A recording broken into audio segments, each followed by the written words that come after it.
Hey, shh. Calm down. The show is about to start. Reese on the radio. Turn it up. Turn it up low. Turn it up loud. It's like a dream come true. Turn on your radio. Reese is on the radio. Yo, let's get it. Due to the nature of this program, discretion does not exist. It's Reese on the radio. Right now on WTIC News Talk 1080.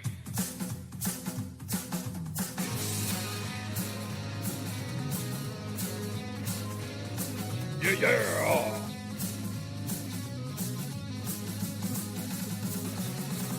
What's going on, scallywags, nutmeggers? Another day, another dollar, 49 cents after taxes. It's Reese on the radio on WTIC News Talk 1080. Welcome to the program. Hello, holla, holla, pop your collar. To all of you, it is Tuesday afternoon, and we're getting ready to wrap up the day, and I hope you folks had a wonderful day.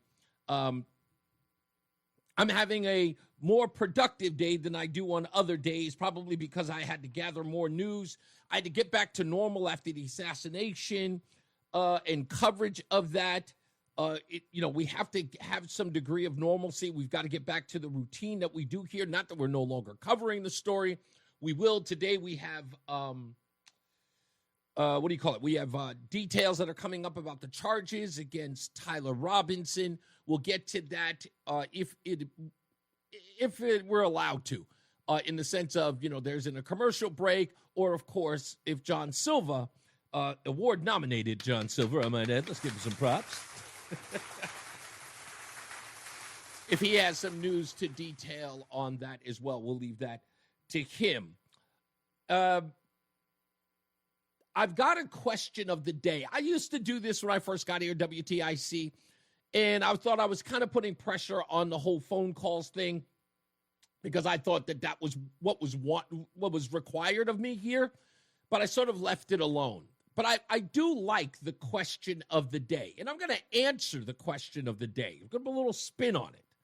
First, I am going to ask the question of the day, and if you want to call in later on, maybe in the next hour, I'll allow you to answer the question of the day. But I have the answer to my question. Let me give the question. If you could only fly one airline to go to Mar-a-Lago to see President Donald Trump on a weekend getaway, if you had to fly out of Hartford into Florida to go to Mar-a-Lago, and there was only one airline that went there, how much would you pay for that ticket, a first-class seat even, if the airline only had a 32% of landing? A 32% chance of landing, I should have said. Again, it is one airline. You are flying because of an invitation you got to sit and have dinner with the President of the United States at Mar-a-Lago. You're going to play golf. You're going to eat at probably some of the finest dining establishments there and meet the President, Melania, maybe Don and Eric, whatever. And on the airline you have to take, there is only a 32% chance that you would land safely. How much money would you spend on that ticket? I think it's a reasonable question because today I'm going to tell you how much money I would pay for said ticket. Now, it sounds crazy, but it's a hypothetical. I don't really like hypotheticals, but I think for this particular question and this particular story that I am going to talk about at 4 o'clock, you will understand where I'm coming from. So with that, we move on. Again, question of the day, one airline, 32% of landing, 32% chance of landing. How much would you pay for the airline ticket? By the way, there is no correct answer. You can answer any way you want to. I just want to hear your thoughts. We got to talk about Robert Redford today in Hollywood news. We'll get to that as well. Apparently, everyone is joining in on piling on Chris Murphy in the news media. It's everywhere. There's an article about him in National Review today. Chris Murphy doesn't see you is the article that's out today. I thought that was interesting. We also, don't forget, all week we're giving away tickets to go see Greg Gutfeld at Gutfeld Live 25, featuring special guest Tom Shalhoub on the 21st at 6 p.m. at the Premier Theater at Foxwoods. We'll be giving away those tickets later on today. And, of course, announcing our winner of the Between Rounds, a dozen bagels a month for 6 months. But I want to start off today the opening monologue, which is titled Extreme Language Warning from the Left. Does anybody remember on this show, and maybe others, there was an article out of Axios. The headline read, Democrats told to get shot for the anti-Trump resistance. Do you remember that? That article is from July 7th. At town halls in their districts and in one-on-one meetings with constituents and activists, Democrat members of Congress are facing growing thrum of demands to break the rules, fight dirty, and not be afraid to get hurt. Why it matters, Axios writes, House Democrats told Axios they are seeing a growing anger among their base that has, in some cases, morphed into a disregard for American institutions, political traditions, and even the rule of law. This idea that we're going to save every norm and that we're going to play Republicans' game, I don't think that's resonating with voters anymore, said one House Democrat. Another told Axios that a sense of fear and despair and anger among voters puts us in a different position where we can't keep following norms and decorum.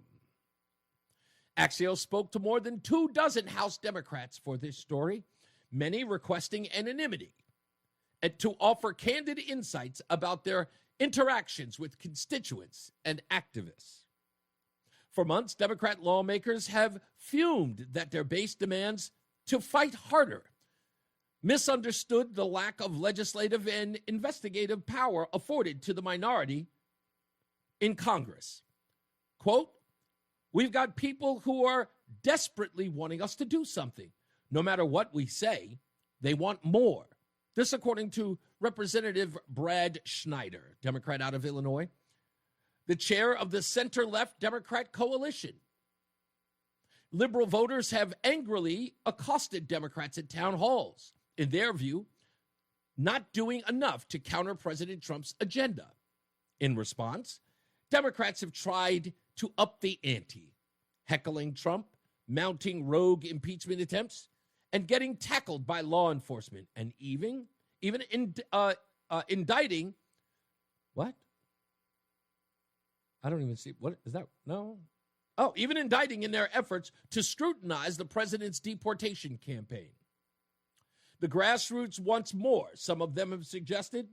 What we really need to do is be willing to get shot when visiting ICE facilities or federal agencies, a third House Democrat told Axios. Our own base is telling us that what we're doing is not good enough, that there needs to be blood to grab the attention of the press and the public.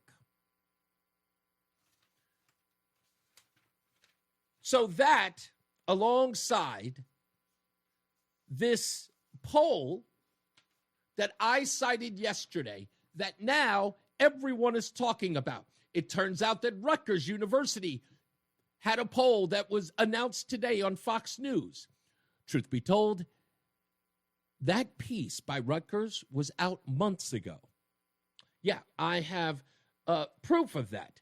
In a New York Post article, the headline reads, Democrats lit the assassination culture fuse. Now their silence equals violence.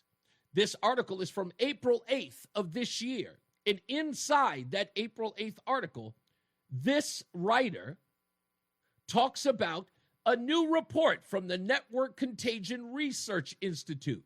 It found that more than half of left-leaning Americans say political violence is acceptable, with 55% of them seeing some justification for assassinating Donald J. Trump.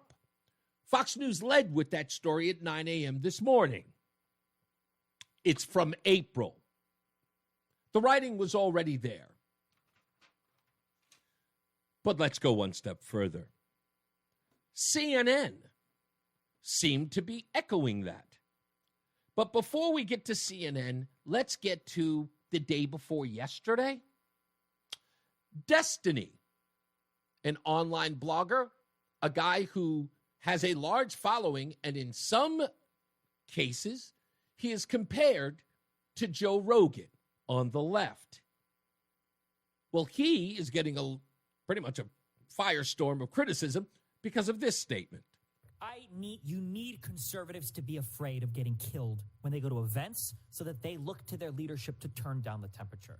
The issue is right now, they don't feel like there's any fear. Like, I don't know. It's like memes. It's just memes to everybody, I guess. I don't know, bro. I don't know. I don't care. I'm playing video games. Okay, I'm done today. I don't care. Yeah. They need to be afraid to be killed, Destiny says. Now, when I heard about this guy, I went, I've seen something on him. I know I've seen something on him, something about the Joe Rogan of the left. And sure enough, I was right. Daniel Sullivan of CNN actually featured Destiny on their program, talking about how they can combat whom? Charlie Kirk. Yeah. Here's Daniel Sullivan talking to the aforementioned Destiny about how the left has dropped the ball on competing with Charlie Kirk. Charlie Kirk's been doing this a long time, more than 10 years. Why has it taken the left so long to catch up and still hasn't caught up? Republicans vertically are very well integrated when it comes to making sure that they're winning elections. Yeah. Right? There's the people who in 2020, they thought the election was stolen in every state, basically, but they still showed up to vote next time. So something is happening there where they're really big on going out and winning elections. And I think that shows at every single level, to where when people are organizing or when people are creating alternative media networks, whether you're talking Tim Pool, influencing other ones like Joe Rogan, or trying to do things with college kids like Charlie Kirk, they're making these events and they're gathering all these different people. For Charlie Kirk, it's school kids, but the single focus is winning elections. It's incredibly important. And somehow I feel like on the left, I don't know how this happened online. Maybe it's because we tend to be younger or whatever, but somehow the party's messaging apparatus, it feels like it's got hijacked from people by people who won't vote for your candidates, which I think is incredibly destructive. Now, when I saw this guy, Destiny, I went, okay, that's a good point. Maybe you need to get into that space. Maybe you need to influence the candidates that Democrats choose. This guy seems like a reasonable guy, clearly doesn't like Republicans or Charlie Kirk, because in the piece he does say, I think he is a satanic whatever, blah, blah, blah, whatever. It doesn't even matter what he said about Charlie Kirk. But then I saw this. No, our motto is, when they go low, we go high. For Destiny, it's a ground game that must reflect the online culture he and millions of young Americans are part of, one that is often characterized by un-PC language, insults, and crude humor, like this tweet Destiny sent poking conservatives by saying the kids who died in the Texas floods were proof that God doesn't exist. This is the guy they think is the liberal answer to Joe Rogan. That the kids who died in the Texas floods was proof that God doesn't exist. This is the guy that CNN was platforming as the answer to Charlie Kirk, Ben Shapiro, and others who have dominated the space. This is their leader. He went on. The tweets you sent about the kids in Texas would probably disqualify you or would probably have somebody in the upper levels of the Democratic Party say, okay, we'll never work with this guy again. Yeah. Do you regret sending those tweets? I think they have to get over it. I don't regret them. I love poking the bear on the right. I feel like Republicans are so good at owning the space. Republicans do this thing where they say, comedy's legal again and we can joke about anything. But when they say anything, they really just mean like immigrants and black people, right? Because if you make fun of anything on their side, they lose their minds. I guess is your point that, always trying to take the high ground is clearly not working for Democrats? One of the things that conservatives stumbled into accidentally, because I think Donald Trump's an idiot, even politically, but they stumbled into this thing where people started to get confused because of what the right and left looked like. And I think they think that you need an extremist platform in order to win elections. But what you really need, I think, is just extremist messaging. I think that's what you need. You heard him. You don't need extremist platforms, Destiny says. You need extremist messaging. That sound familiar? Again, back to the Axios. You have to have violence. That's the reason why they won't shy away from it. They can't. Destiny has far more followers than the Democrat Party does. He's got way more popularity than the Democrat Party does.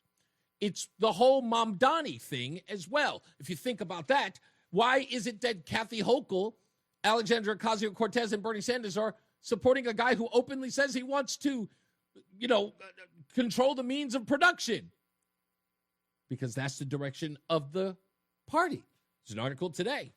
I'll read it in a bit. It says poll, capitalism out, socialism in. But this last part, the part that really hurts, is this one.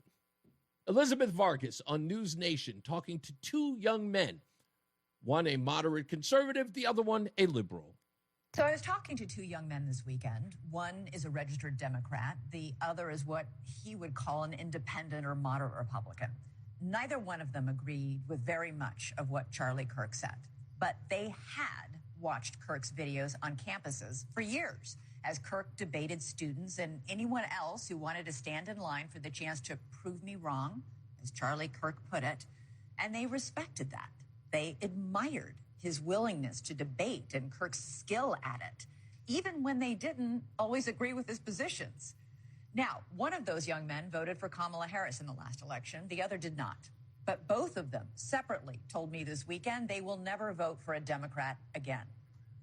Both said their social media feeds were filled with far-left agitators celebrating Kirk's assassination or saying he somehow deserved to be killed because of the provocative and perhaps even offensive things that Kirk said.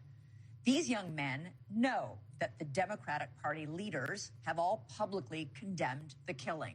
They know that these far-left agitators do not represent the Democratic Party writ large.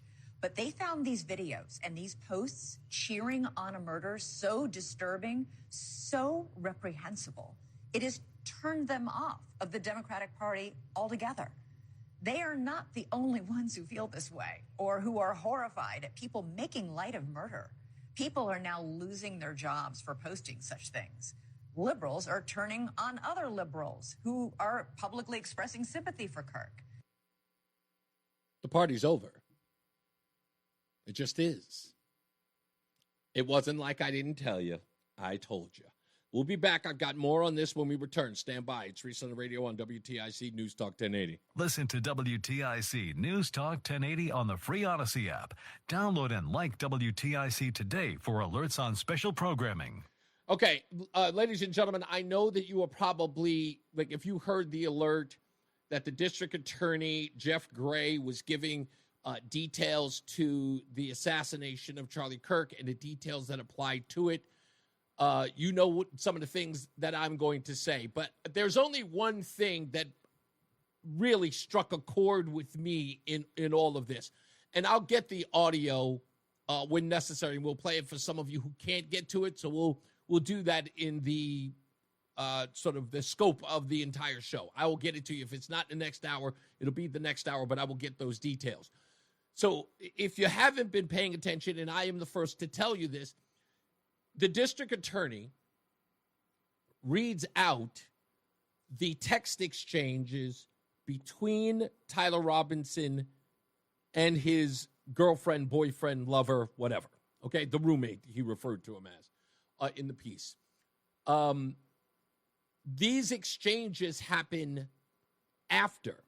He reads them after Charlie Kirk is killed. Shot at least.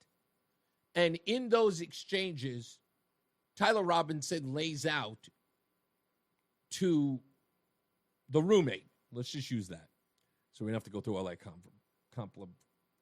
complications. Lays out to the roommate what he has done. The roommate isn't sure that it's him. Did you do this? I thought they caught the guy. And he goes, no, that was just some other crazy guy. And they grabbed another person. They said, fit my description. But yes, I did it. The roommate asks why. This is key. I was just getting sick and tired of him, paraphrasing. And that kind of hate cannot be negotiated with. And let's listen to those words and think about them. That's what Tyler thought of Charlie Kirk, was that his kind of hate could not be negotiated with. All of you right now, and I know who you are, you're saying to yourself, well, that's exactly what Charlie Kirk was doing. Having the conversation was a negotiation. That was the premise of Prove Me Wrong. It was a negotiation of ideas. You coming to me, me going to you, having it out. That's what it was. But he said he had gotten sick and tired of it, and he had planned it within a week. And he shot Charlie Kirk with his grandpa's gun. So people were asking the question, how did he get the money if he doesn't have a job, blah, blah, blah.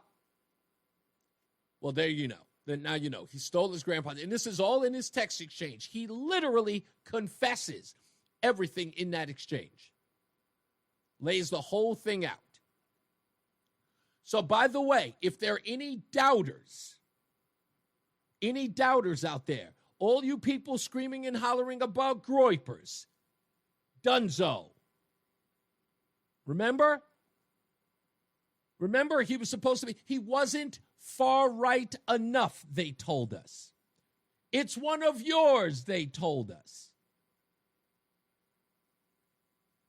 And says, I only worry about you, my love. He says to the roommates, my love. That kind of hate cannot be tolerated. Can't be negotiated with. Isn't that? Again, it harkens me back to Occupy Wall Street and that older man, no more than 5'2", looking up at me, knowing damn well at 235 pounds, I could have crushed him. Had it been Harlem, Brooklyn, South Central LA, I'd have looked at him and I'm just like, what you talking about, boy? But looked at me and said, we can't let him be here talking like this. That's what he said to me. That kind of hatred cannot be negotiated with. Who is that the language of? Folks, stop staring. You're looking at me and saying, go away. Anybody notice Tim isn't around? Where's Tim? Where are you at, Timmy? Where, what happened? Are you gathering your thoughts? I want you to understand that when we talk about hate, this conversation that we're having about hateful speech, what people aren't realizing in all of this, and I don't know it's because, it's, one side or my side versus your side or tribalism or whatever. I don't know what it is. But I look at this in a very practical way. Maybe it's the simpleton in me, as my wife might say.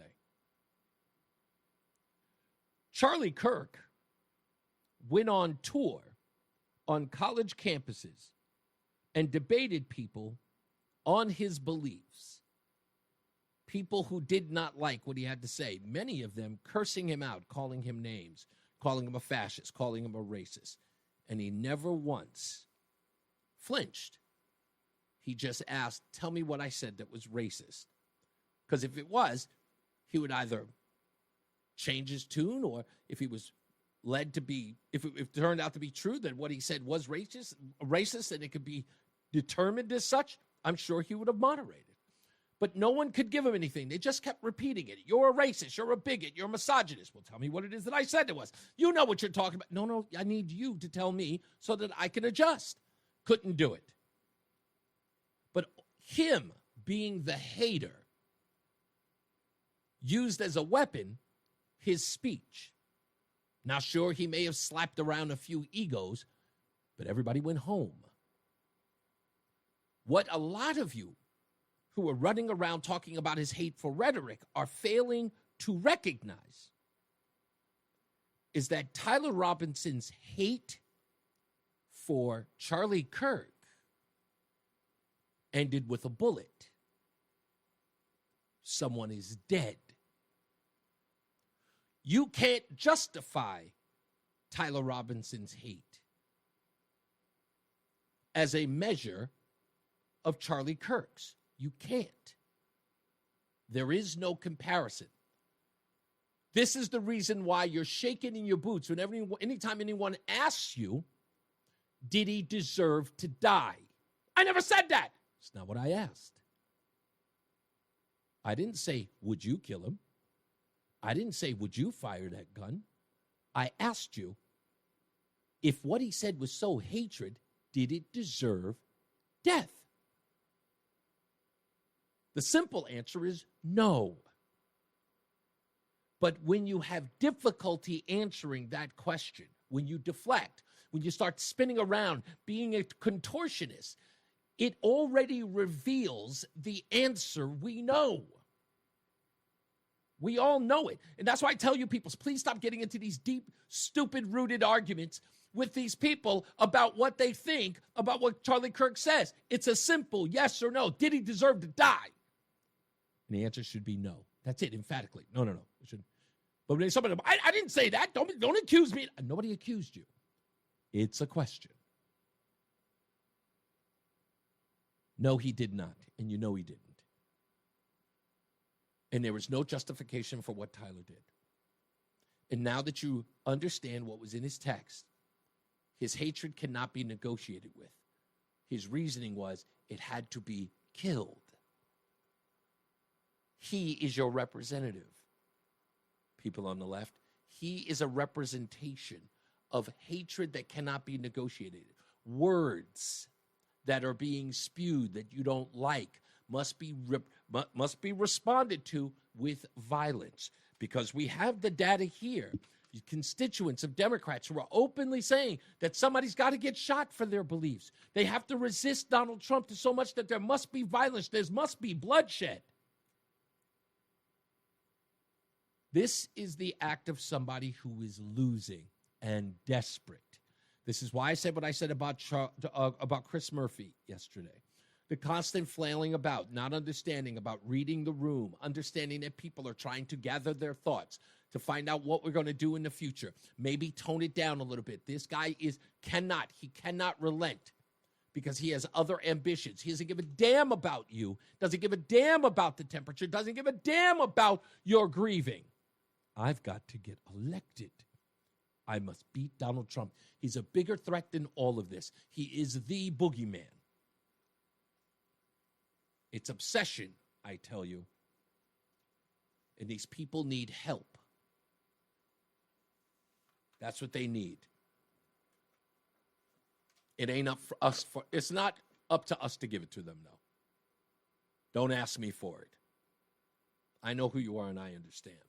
Again, I know who you are and I understand. The only person here who accepts you for who you are.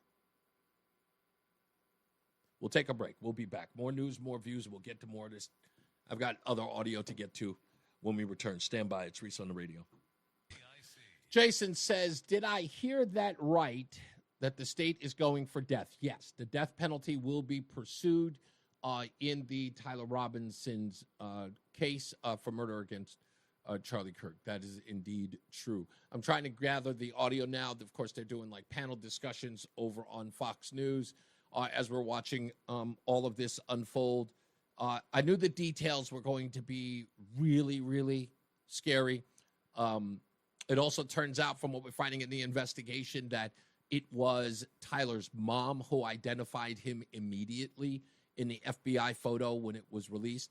Also, which was featured in that in the prosecutor Jeffrey Gray's announcement today, was talking about how Tyler instructed his roommate to look underneath the keyboard where the note was that I have an opportunity to take out Charlie Kirk and I'm going to take it. And that was in the back and forth exchange. He even says in the text exchange going back and forth with the roommate that his father, Tyler's father, had become ultra MAGA. And, you had all of these people who kept insisting that because his parents were MAGA, he must be MAGA.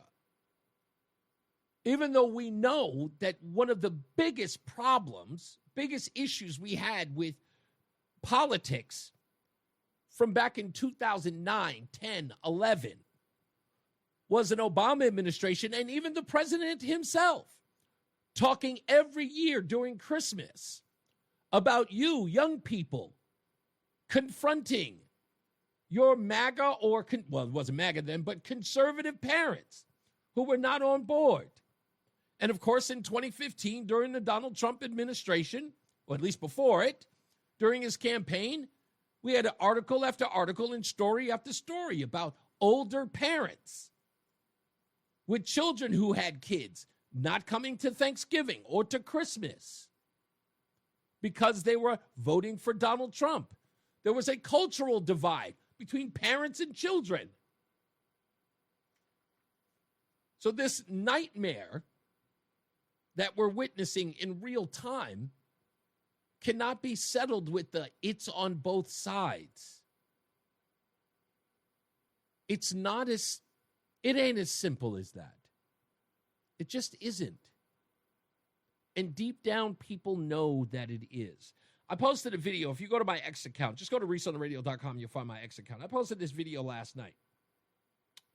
And it is conditional accountability. That's what this is. That's what we're witnessing in the news media. It's accountability with conditions. Yeah, we do it, but the other side does too. And I equate it to show you how much of a child some of these people are. I always equate it to that thing. And as much as people kind of snicker at me when I bring it up, it makes sense. So stop denying it. These people are children. And when they get their hand caught in a cookie jar and they turn around and they say, well, the Republicans did it too. That's the conditional accountability. Yeah, you caught me red-handed, but look over there. And it doesn't make sense, but it's where we are. It just is.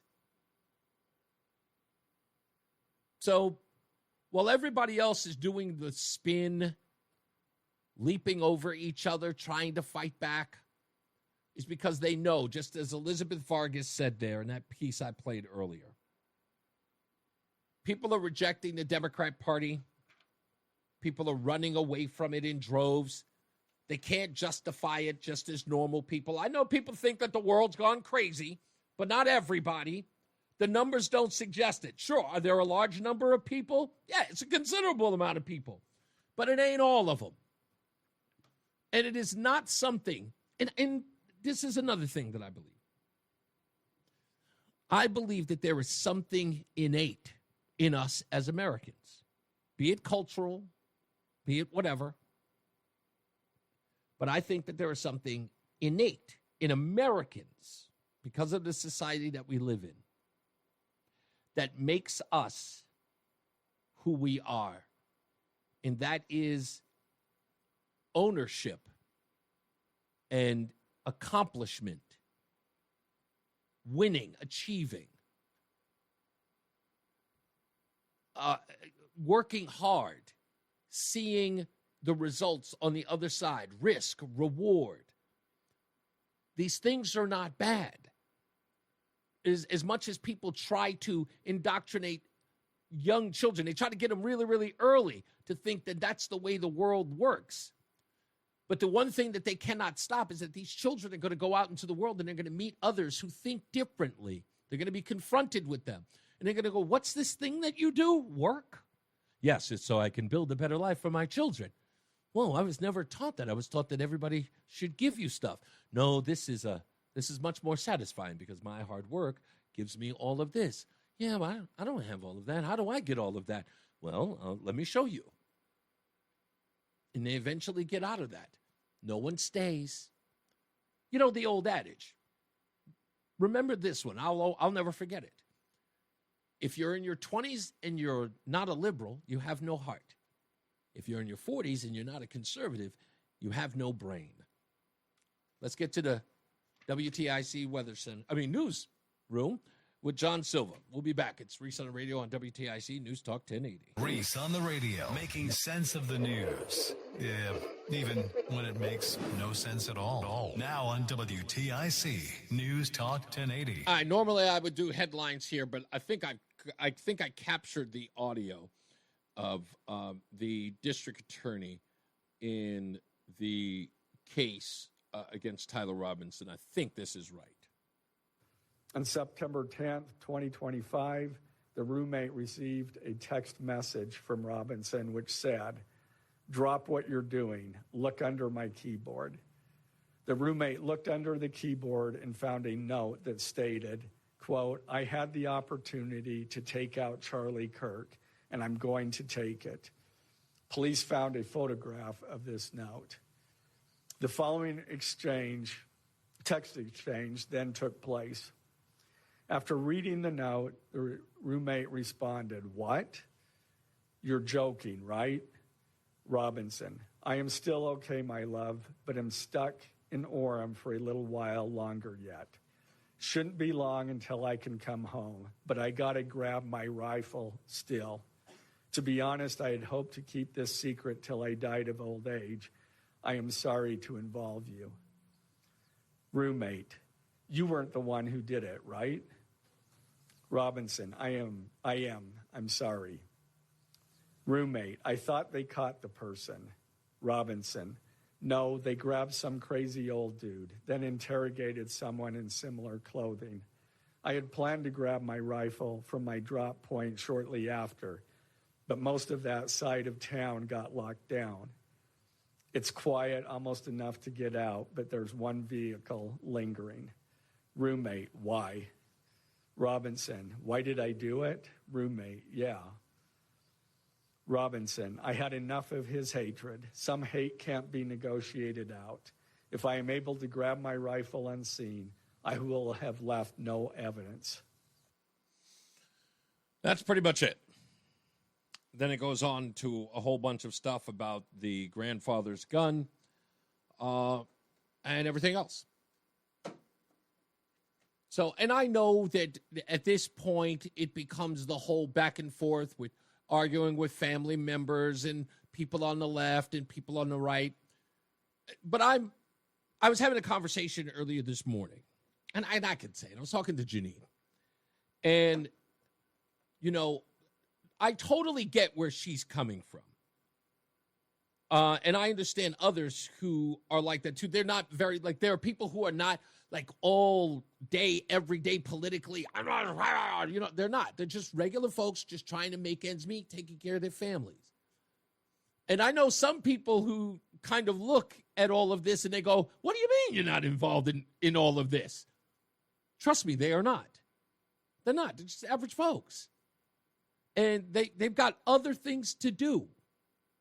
You know, they've got other problems to deal with. You have no idea the stuff that people have to deal with. And when I talk to them all the time. Sometimes my wife will tell them, "Oh, you know, he does radio." And I go, "Please stop doing that." Just, I want people to have peace. My world is chaos. It is. I know it is. But in that chaos, I try to get people to just chill, think. And it's difficult at times. Because I've got one job that I have to do is to inform you. Another job I have to do is, in some ways, be a political activist. I am.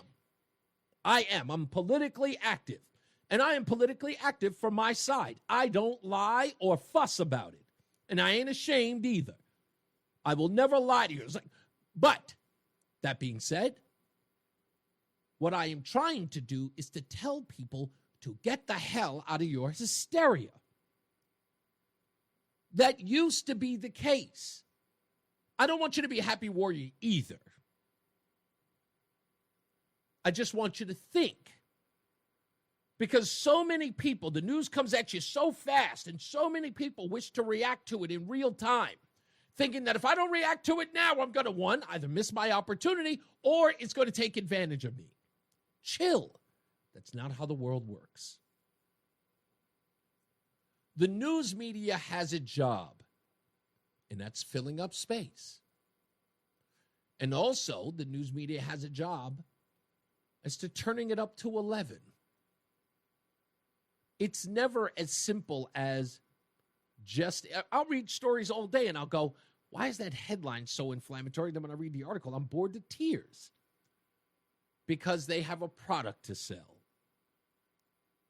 It's almost like those infomercials when they tell you, this product works 95% faster than the other one.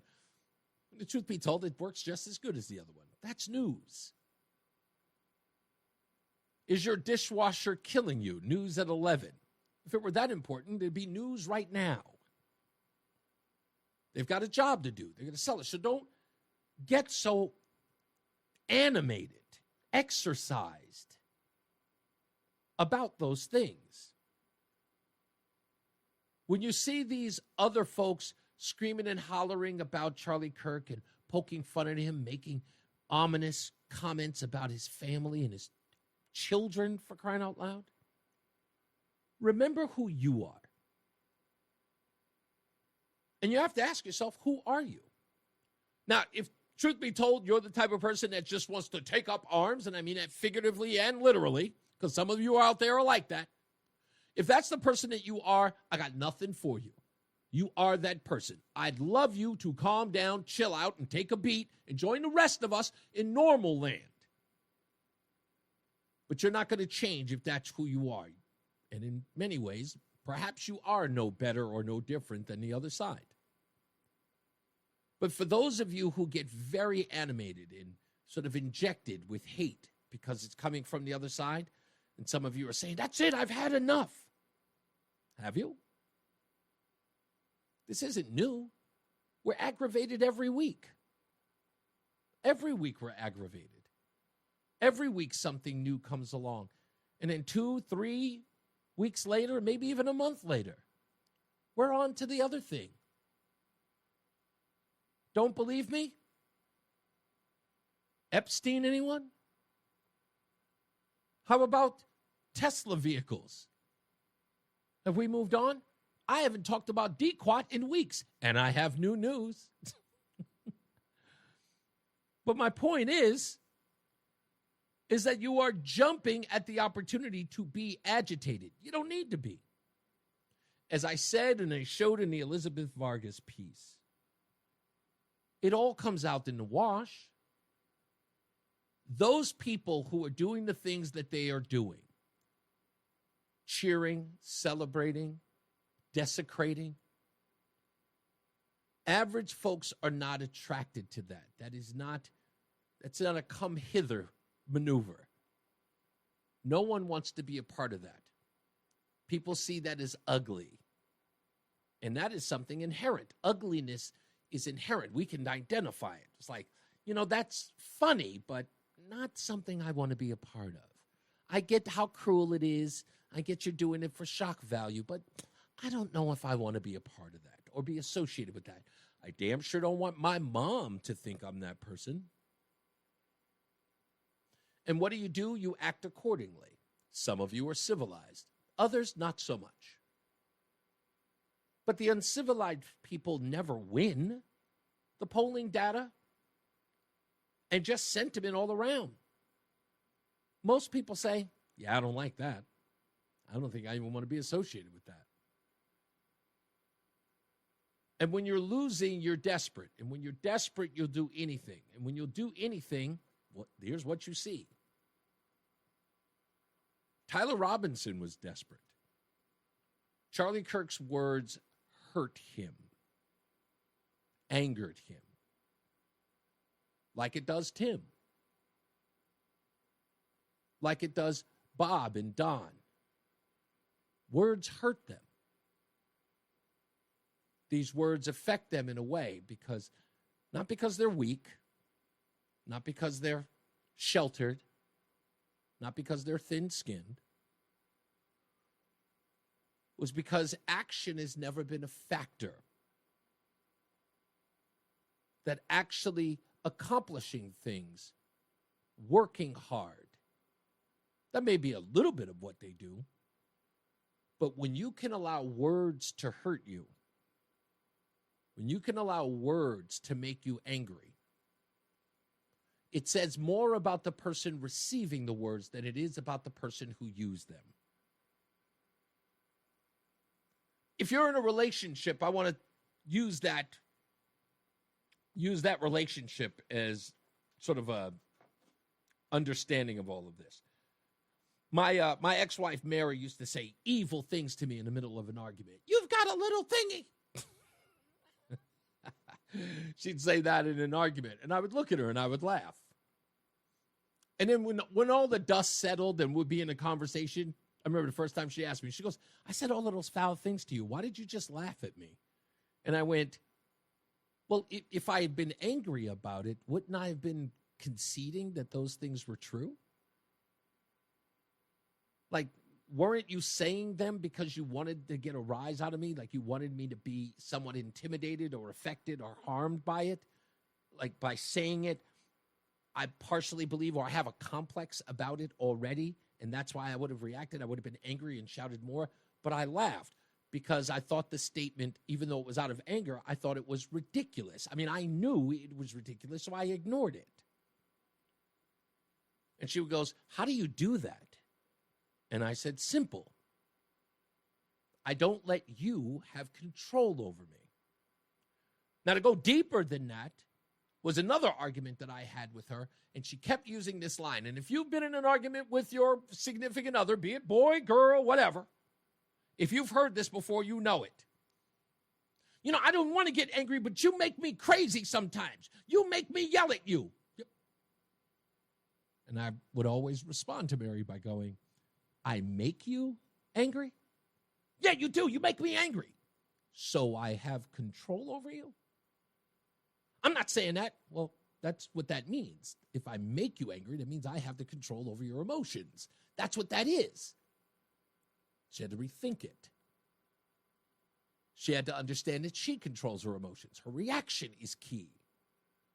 No one can make you do anything. And if that's the case, why can't I make you be more like me? If it's so easy, why is it the only thing that I can get out of you? The only thing I can influence from you is the bad stuff. What about when I'm funny and I'm kind and I'm generous? Why don't you ever say, oh, you know what? You make me want to donate money. You make me want to give blood at the blood bank. You make me want to give more money to the church. Why don't you ever want to do those things? Why am I only influencing you on the bad things? Because indeed, it's you. It's not me. Never has been. And that's when you hear these people, when they get all upset. Now, I can totally respond to the idea. It's like, well, Reese, how do you make your money in this business if people aren't responding to what's going on? Sure, they're responding to what's going on, but don't complain. Have a conversation. Share ideas. That's what this medium is for. Oh, it used to be. When it first started, that's all it was about. People getting on talk radio and complaining. Did you hear what the congressman said? Yeah, I know. It's my job to expose what he said. But what I want to expose when I talk about Chris Murphy is the obvious. Has anybody checked in on him? Has anybody bothered to ask Chris Murphy if he's having a mental breakdown? Why not? The case that I laid out for guys like him yesterday is important, right? Isn't that the biggest problem we're having today in our political discourse? is that we are breeding people like Tyler Robinson? Because people are affected by words? Chris Murphy, his entire campaign, his entire existence is about things that Donald Trump is saying. And he's calling people to arms behind it, talking about breaking rules. He's the one following this Axios article to the T. I don't want to have an argument about complaining about what Chris Murphy says. I want to ask the question, has anyone checked up on him? Do senators have a psychiatrist that they wish to visit or can visit time and time again? Now, I know none of these folks, nobody in the media is going to ask him that. What are they going to do? Did you hear what Chris Murphy said yesterday? Chris Murphy again, going after the President of the United States. With all the other stuff happening around us, not one person thought, hey, Chris, you okay? I asked. Wasn't I the person who said the first video that he did, one of the first videos he did, he was in that empty kitchen? Was I the one that said, I've been there. I've been divorced. I know what it's like to live in an empty house when the family has left me. What was it that I said then? Again, always consistent, Reese on the radio. Hey, anybody checking in on him? Where are his friends? Has anybody seen Chris Murphy out having a beer? He's the only person that I've seen in Congress without any friends. Does he have any? I know there's some people who say that they're friends of his, but I never see them hanging out with him. And if his friend is Max Frost, he needs professional help yesterday. I'm just saying. When we come back, we'll get some headlines. We'll take your phone calls, 860-522-WTIC. We're going to keep it on the subject of Connecticut news. I've got plenty coming up. Don't forget, also, I've got an opportunity to see Greg Gutfeld live at Foxwoods. We're going to give that away today. Hollywood news, we're going to talk about Robert Redford and a great story about Robert Redford's legacy. I know he was an environmentalist. I know he was on the left and all that good stuff, but he's got a great story as a Hollywood actor, and I want to pay him his respects. He passed away this morning at the age of 89. We'll talk about that. But like I said, Greg Gutfeld Live 25 is going to be at the Premier Theater at Foxwoods. We'll give that away in a little bit, so stand by for that. Also, the stupidest thing I read today, which involves Connecticut Deep. If you haven't heard this story, just this, let me tell you something. I can't even give it away, but I want to tease it by saying this, okay? When Connecticut Deep can't go outside, that's a problem. When Connecticut Deep is too lazy to go outside, that's a problem. And we'll explain that as well. Also, 4 o'clock, I've got a great story that I want to get into in my question of the day. You can call up and you can give me your answer. If you could only take one airline from Hartford to Florida to go visit the president in Mar-a-Lago for the weekend, how much would you pay for that one airline, for that ticket to fly from Hartford to Florida, if you knew that the airline only had a 32% chance of landing safely? How much money would you spend? Again, all answers are acceptable.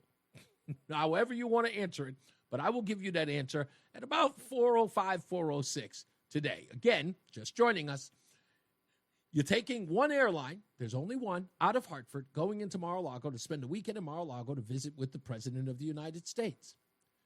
How much money would you spend on that airline's ticket if you knew that the airline only had a 32% chance of landing safely? Trust me, it sounds crazy, but it's important. It's an important question. So stick around for that. We'll get to it in a little bit. All right, so more news, more views, your phone calls. Ring them up, 860-522-WTIC. It's Reese on the radio on WTIC News Talk 1080. Hi there. This is Jody Rell, former governor. Happy birthday, WTIC. Jody Rell. Anyway, we're back. Reese on the radio, News Talk 1080 WTIC. Let's do some headlines.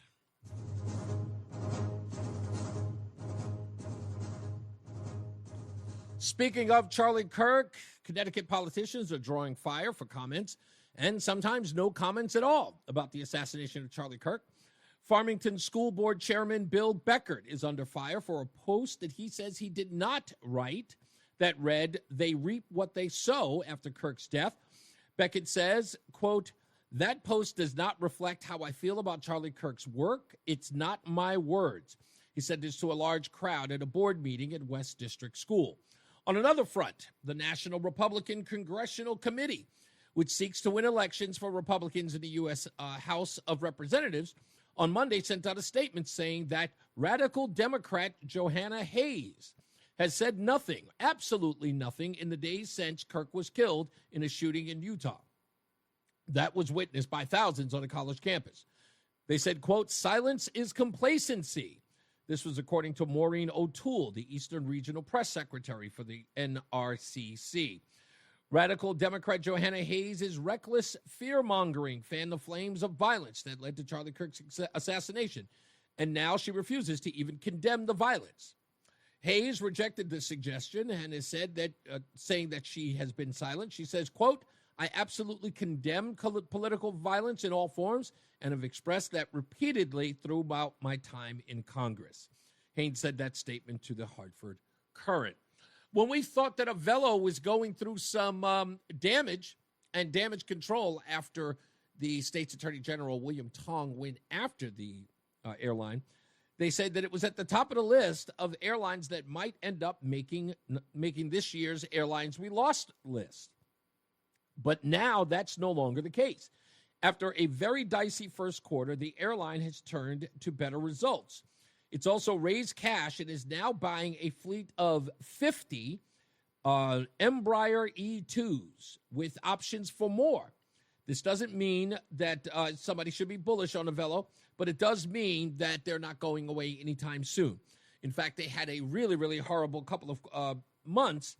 In fact, the Q1 said that, in fact, really January and February were big problems. March was a little weaker, but because of the shift to Easter into April, they got better. But January and February were downright awful.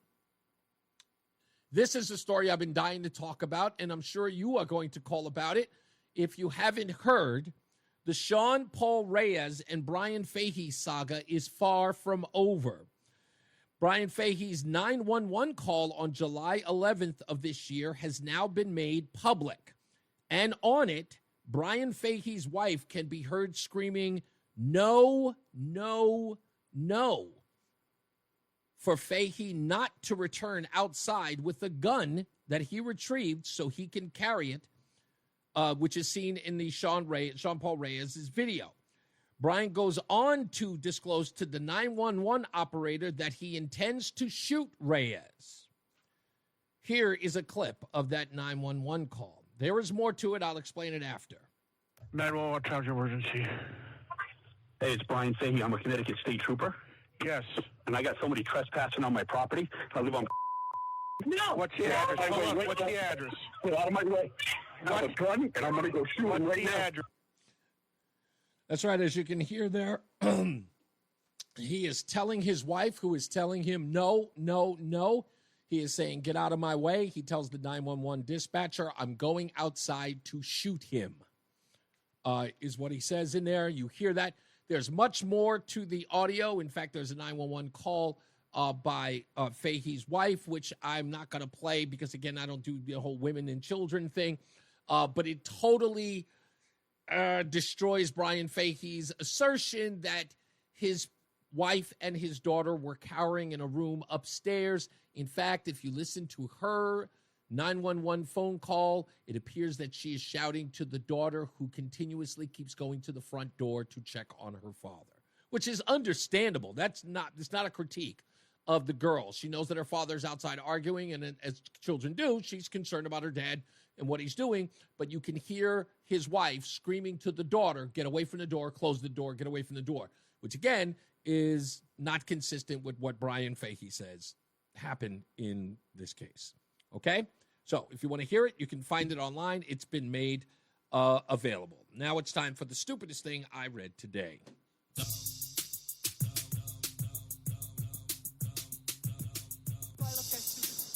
you do. Stupid as can be. This could very well be the stupidest person on the face of the earth. Connecticut Deep admits to a Connecticut deep fake. It turns out that they have now admitted that they used an AI-generated image on social media. So this is where it gets ridiculous and absolutely stupid. Do I have the picture? If you're online and you want to see the photo, I might as well post it now so you can see it. It's got to be a little crude. Is it not that? Yeah, I can't. I couldn't post the picture because it's not like a regular photo. Can I not put it on here? Okay, so anyway, the picture is supposed to be of a person who is out in the wilderness wearing an orange vest who is firing a bow and arrow. And the photograph is so bad, you can recognize that it is an AI-made photo. Why do you know that? It's because on the photograph, the hand holding the bow, that one has 1, 2, 3, 4 fingers, one finger separated from the other. On the hand that's pulling the arrow, that hand has 1, 2, 3, 4, 5, 6 fingers. Actually, it has 5 fingers and a thumb. That's what it has. And it's clear, you can see it. In fact, there's an animal in the photo wearing an orange vest, which again does not make sense in a photograph. And it's supposed to be a picture that Connecticut Deep is supposed to be showing people. It says, wear your orange vest to protect yourself and to show respect to other hunters who are out in the field. And they chose to use an AI image instead of just going outside, like the thing they do. They could have just gone outside and taken a photo with somebody with a bow and arrow, but these lazy bums decided to AI generate going outside. Just again, if you want to see the photo, you know what? I'll post it on my Facebook page and on my X page so you can see it. It's absolutely astonishing. I couldn't believe it when I saw it. I was like looking. I was like, "What's wrong with this?" No. I started counting fingers. I went, "Oh no, yeah, that's deep." Environmental. Couldn't go outside. Let's go to Ralph. What's going on, boss? Reese, how you doing? I have an opinion.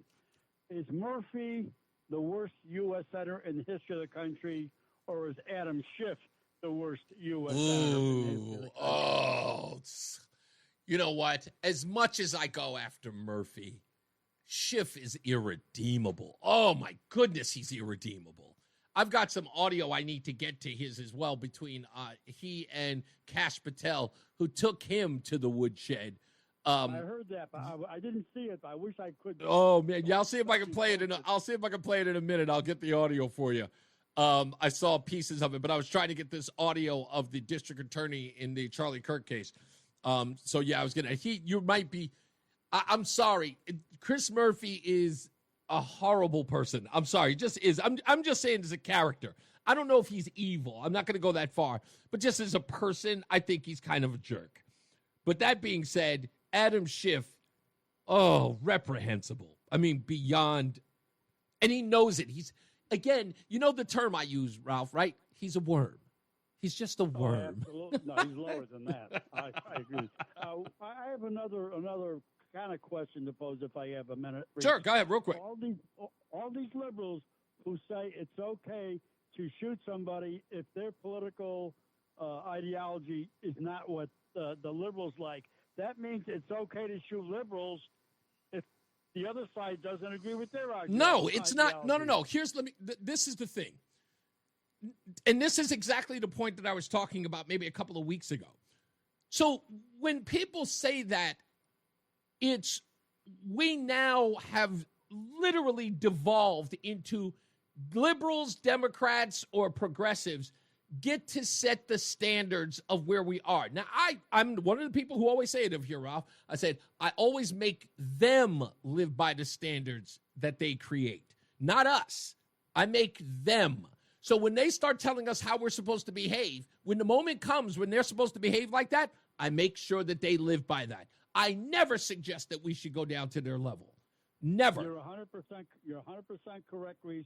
But I'm just wondering, the way things are going now, and I may be wrong, they may have pushed a little bit too far, and the nutcases on the other side are going to say... But you know what's going to... I'll tell you what's going to happen because of that, Ralph, before I go to a break. That's the thing. You know, what happens is that you do something in return that's so awful, people forget about what got you here. We're dealing with people in a society that lickety-split will forget about what drove us down. And people forget, I'm telling you, that April 7th article and that July 7th article about Democrats wanting violence, people forgot that article. No one's even citing it. But again, that was 2 months ago, and people forgot that article even exists. But that's where we were 2 months ago. Democrats screaming for more violence, for bloodshed. And then here we have it, and people acting like that article never existed. We are here because they want us to be here. We can't stoop to their level. Unless it's Democrat blood that's being shed. No, it can't be anybody's. Oh, Jesus, what is it people don't get? Oh, I think okay. I think I misunderstood him. I think that he was saying, okay, that unless it's theirs, they don't want it. Yes, of course. Well, they're the ones who said that Democrats need to be, they needed to be willing to risk themselves getting shot by ICE so that ICE could be demonized. That's what they believed in the Axios article, that they should break more rules. Let's take a break. We'll be back. More news, more views. When we return, it's Reese on the radio on WTIC News Talk 1080. It's Reese on the radio on News Talk 1080 WTIC. Let's go to George in St. Louis. Hello, George. Hi, Reese. I've got two questions about social media. Okay. One is, has social media been so degrading that now that they're giving marching orders to kill people?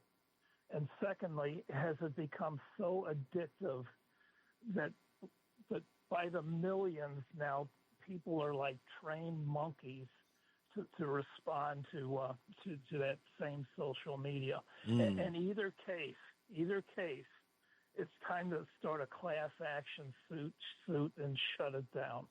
It's become so evil, so vile. Yeah. Well, I'll tell you, this Discord place and Blue Sky have really turned into, I mean, as you described, these cesspools to a large degree. As far as a class action suit is concerned, I would say, look, that a lot of these companies do need to, sort of be under the microscope, as we did with the Twitter files. Now, the interesting part about what you're talking about here, George, is remember what everyone said was supposed to happen with Twitter when Elon Musk bought it.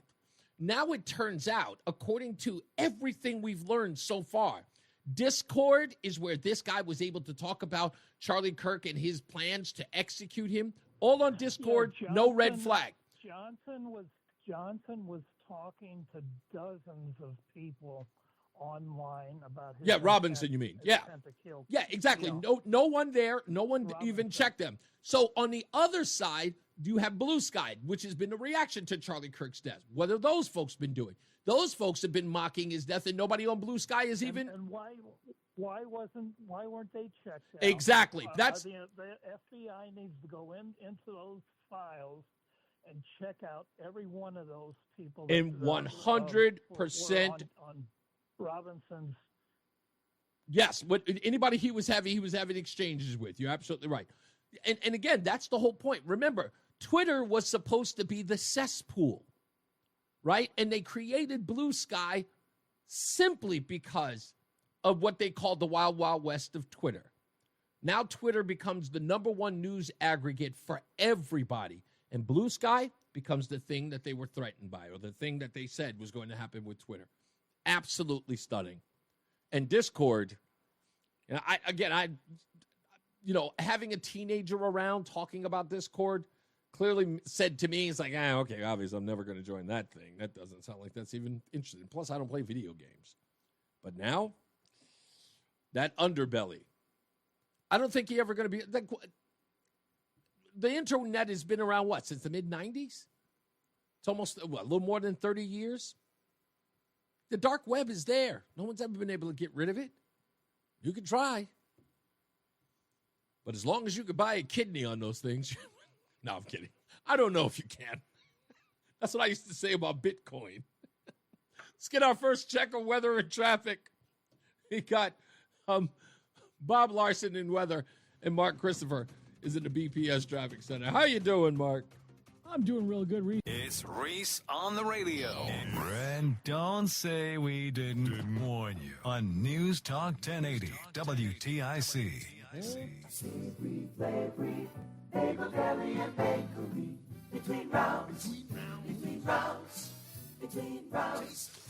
Congratulations goes to Scott D. of Manchester. Scott is today's winner of the Between Rounds dozen bagels a month for 6 months, courtesy of Between Rounds, the Bagel Bakery and Sandwich Cafe, which is located in South Windsor, Manchester, and Vernon. If you'd like a chance to win, you've got to go online to reeseontheradio.com. That's REESE on the radio.com. Put in all of your info right there. You can see it. Check out Substack and all that other good stuff. But put in your information. Make sure your telephone number and your birth date are included. You must live in the state of Connecticut, and you cannot have won within the last 6 months. So enter now. So when we come back, I will explain what all of this silliness is about. I asked the question, if you had to fly in an airplane out of Hartford, it's the only airline out of Hartford going to Mar-a-Lago, and the airline that you had to choose only had a 32% chance of landing safely, how much would you pay? How much would you pay for that airline? Let's ask Roland. Roland, again, it's the only way that you can get down. Well, not the only way. I should say, let me remember that. The only way you can fly down to Mar-a-Lago from Hartford. And that airline only has a 32% chance of landing safely. How much would you pay for the airline, or would you find another way to go? First of all, I'm not going. Are you saying? Not giving nothing with my life for 32%. 32% accurate. Chance. Yeah, right. You wouldn't give anything, right? You wouldn't give a dime. I'm a drive. Yeah, exactly. That's what my wife said. My wife said I would drive, or I would pay for like an Amtrak, or maybe even what do you call it? What's the face? The other one, a Greyhound, right? Or Peter Pan. Of course, you would fly. No one would spend any amount, even if the airline charged you $1 first class seat with a meal. If the Doesn't plane matter. 30 exactly, you would never pay a dime for that with a 32% chance, right? Good. So when we come back, I'm going to. I already know it's leading up to something. Oh, it's leading up to something good.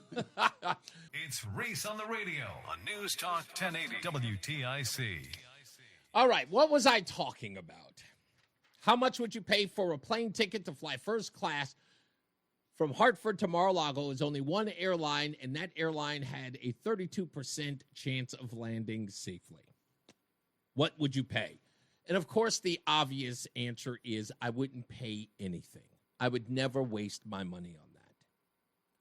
Which begs the question why anybody would be upset about this story. Because there are plenty of things in life you would not spend 32% on. You wouldn't go into a restaurant and buy a dinner if the waitresses had a 32% approval rating. You wouldn't. If you found out that you were staying at a hotel where only 32% of its patrons thought that they had great service, or at least satisfactory service, that you would stay in that hotel, or you would spend top dollar to stay there. It's like, wait, you got 32% rating. What do you mean you're charging $300, $400 for a hotel stay? Your ratings are garbage. They don't justify that, which makes sense. I had to use the whole extreme thing with an airline is because, of course, you wouldn't risk your life for 32% approval with 32% probability. That's nuts. So imagine when I heard this story. An article from the New York Times discusses the Trump administration's reallocation of federal education funds, specifically highlighting the injection of $500 million into historically black colleges and universities and tribal universities. This funding boost is presented alongside increases for American history and civics education, $137 million, and charter schools get $60 million. However, people are upset about this because they don't think it's enough. Oh, $500 million. Oh, and don't forget, they're also upset that Donald Trump took that money and moved it away from Hispanic schools that were more than likely funneling that money towards illegals and give them to Americans who deserved it. So a New York Times article sort of talks on both sides of his face about how it's, of course, a great thing that these HBCUs are getting the money. And, of course, charter schools, not so much, because people don't like charter schools because that, goes against the public school system and, of course, the labor unions or the school unions, right? So they're trying to pit one against the other in all of this, but Donald Trump got no accolades, none. In fact, no mainstream media coverage about giving historically black colleges $500 million. In fact, one particular critic, who will remain unnamed, suggested that that was just dirt money. $500 million is nothing, which made me go to the statistics. Folks, the average 6-year graduation rate for black students at historically black colleges and universities is approximated at 32%. Based on the most recent comprehensive data available from 2017 and the National Center for Education Statistics reporting. This is lower than the overall 6-year graduation rate for black students across all institutions, which stands at about 46%. For context, the average 4-year graduation rate across ranked HBCUs is around 23%. Though top-earning performing HBCUs, Spelman and Howard University, exceed 60% in 4 years. Factors like higher proportions for first-generation or of first-generation and low-income students contribute to these rates, despite HBCUs producing nearly 20% of all black bachelor degrees. So why would I spend top dollar, spending all of my money for a 32%, and in some cases, a 23% return?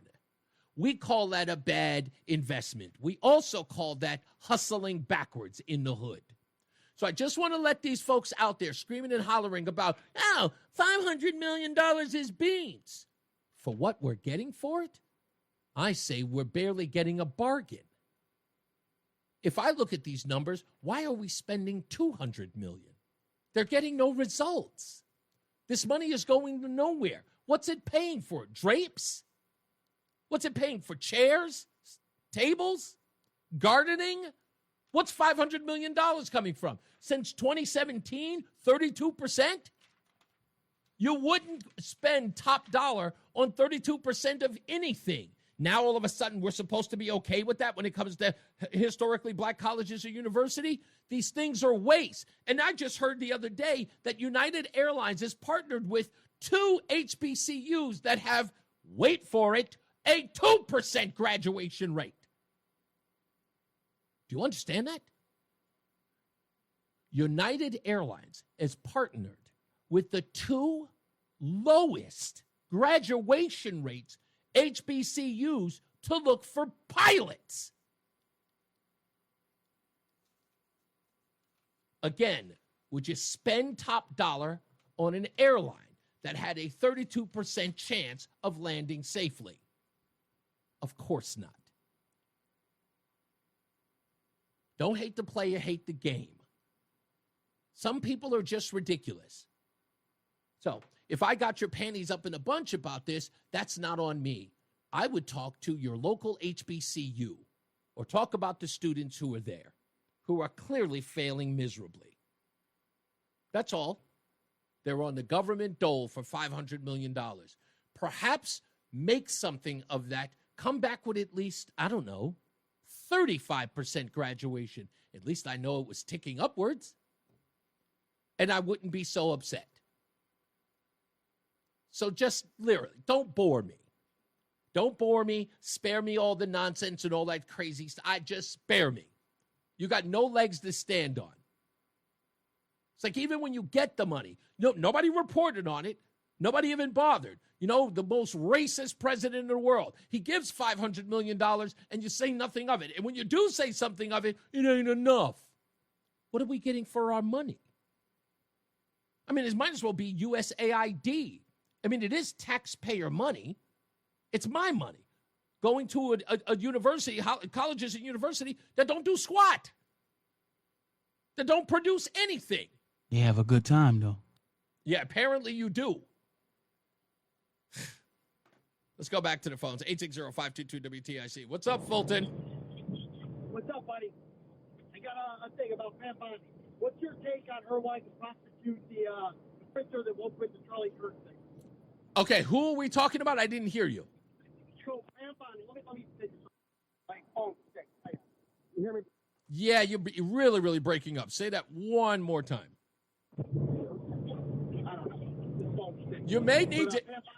Oh, Pam Bondi. I didn't hear what Pam Bondi did today. That's probably what I missed. So she wants to bring charges against the printer that won't print the Charlie Kirk memorial. Yes. Okay. So yes, that is okay. So that's a lot of people are saying that is an issue because she's going after private industry, but that's not the case. Office Depot cannot be charged. However, the individual who did that is discrimination. That is a discrimination case, and the DOJ. Say again. What if it's against his religion, like in the cake baking case? That would be absolutely right. No. Listen. The law of the land has been set by the Supreme Court. Fulton, you're 100% right. If indeed this was a religious liberties case, that would have been expressed in the video. But no, the individual called it propaganda. She called it political propaganda, which is a violation. That's where the problem came in, is because she said it was politics. I got one for you. So in 2019, Connecticut charged 2 kids at UConn for yelling the N-bomb, hard R, in a parking lot. They took a plea, and there's something on the books now. I looked it up. It's called ridicule on the account of creed, religion, color, nationality, race. Like, are you okay with that? Like, okay, so were the individuals screaming independently the N-word? Yeah, in the middle of a parking lot. Somebody has a video of it. They were offended. Not somebody. They were drunk. It was like 3 a.m. and they were yelling the N hard on. Okay, so they were screaming the N-word, and people there heard it, and then they were charged. Now, what was the official charge? Because I'm sure they had to wiggle some charge out of something. So I figured that, but the kid took a plea to that, which came on the books in 2024, so I don't know 2019 why. Okay, let me look it up so I'm informed. That's an actually really, really good case, because the argument should be that... What if someone calls me, what if someone says I have white privilege, and I say, well, I'm offended. And I say another thing, that the guy that wanted to live in Africa dropped an N-bomb on you. Now you can press charges on him, literally, with this case. No, I get what you're saying. I got to find out exactly what the charges were and why they dropped them, because remember, just because somebody's charged with something doesn't mean a prosecutor has the ability to convict, right? So... they didn't drop them. That's the thing. They kept going, and then they took a plea deal, which I was like... Yeah, but when you take a plea deal, it's for something other than the original charge. But I got to see it first. Let me look at it. You're still taking a guilty plea to something. Right. It's usually when you take a guilty plea, though, what I'm saying, was it the same charge that they originally took? No, it was discharged, so they couldn't even charge him with it in 2019. The Yeah. case was in 2019. One of the kids just now, one of them from Plainville and one's from, like, Derby or something. One of them takes the probation to discharge. But I'm okay. like, look, it just came out, so I don't understand how he was charged with it prior. It was not a full thing in 2019. 24th.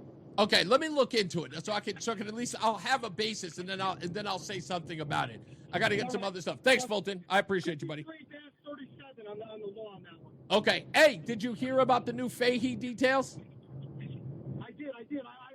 So that phone call. Come on, you can't say stuff like I'm going. I'm against that. Like, come on. Like, if anything, say I'm scared. I'm going outside, but I'm scared because I'm afraid for my family. Okay, I'm going out. You're going out to kill this guy. What are you nuts? Yeah, exactly. I think that's really. I think that's damaging evidence against the guy. Thank you, man. For him, it is. Yeah. All right, buddy. We'll talk to you later. You got it. Yeah, that Fahey thing was. I know I said it, and I tried here with that Brian Fahey, Sean Reyes case. And I know some people jumped around because I know they have their feelings about Sean Reyes. This is, if I haven't expressed this before, let me express it again. With the exception of like you guys and of course the people who are my friends who call it the show and you know who they are. But all of you I kind of consider my friends. But these exchanges with these individuals that I have no investment in, I really do often separate myself to a large degree to what is going on because I only care about one thing, and that are the facts. And, Mark and I were on the phone today talking about another station, another radio show, and somebody he's literally railing against now. He was having a discussion about a politician and asking him what his views were on the comments made by Chris Murphy after the death of Charlie Kirk. And the politician's response was, well, Chris Murphy's my friend. And the reason why that bothered me, again, is so what? That's not the question. I didn't ask you, hey, I know he's your friend. Does that make it difficult for you to chastise him or to be critical of him? No, the problem is that are you saying that everybody else who says something inflammatory about Charlie Kirk, you will dismiss, but because it's your friend, you'll hold off? One, that makes you inconsistent. Two, it makes you a hypocrite. And three, it kind of makes you scum. Because you should be able to look, if I've got a friend, if I abhor stealing and I witness him stealing a stick of gum, I got a problem with that. I don't then say because I don't know the store owner or it's not coming out, you didn't steal from me, that in some way he's not going to have issues with me. He's going to have issues with me because he goes against my principle. He doesn't get to violate them because he's my friend. And if somebody asks me about it and I have to, well, he's my friend, you're kind of a worm. You should have said something. You should have said, yeah, man, I'm not satisfied with that. I'm going to give him a holler. Tell him to chill out because, right now, temperature, cool it. All of us. You too. That would have been respectful. It's like, you know what? That guy, he gets it. That's all. All right, when we come back, I have the manuscript.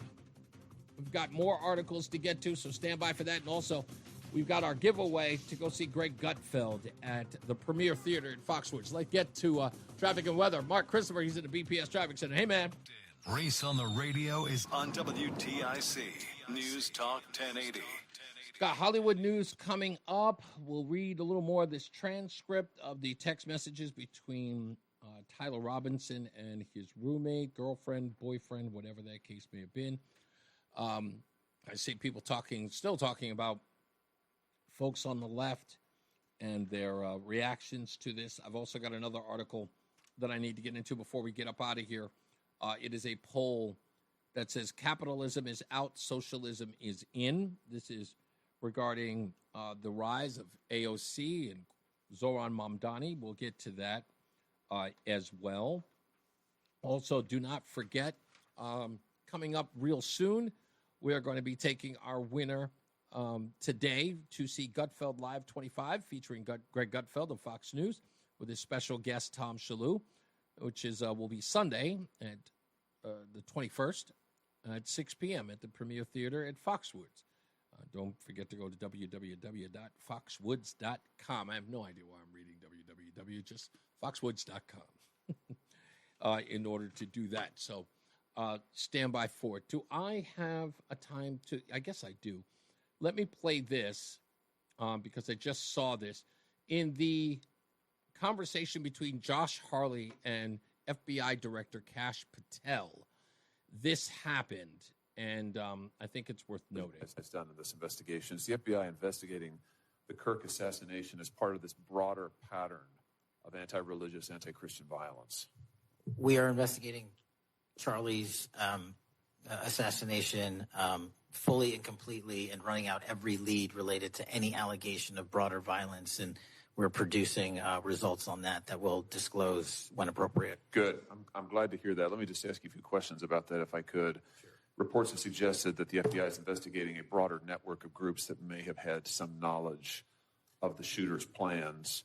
Can you give us any details on that, following up what you've already said in public? How's the FBI working to find other potential accomplices, folks who may have known about the shooter's plans, folks who may have encouraged him? Any update on any of that? So in terms of what we do for an interrogation perspective, we go and reach out to the family and community immediately. And we've conducted those investigations and interrogations with local law enforcement, and we're continuing to do that because those closest to the suspect are going to hopefully know the most about the suspect and his beliefs and his ideology. On top of that, unfortunately, it has been leaked that there was a Discord chat, and for those unfamiliar with it, it's a gaming chat room online that the suspect participated in. So what we're doing, we've already done, is serve legal process, not just on Discord, so that the information we gathered is sustained and held in a evidentiary posture that we could use in prosecution should it be decided to do so.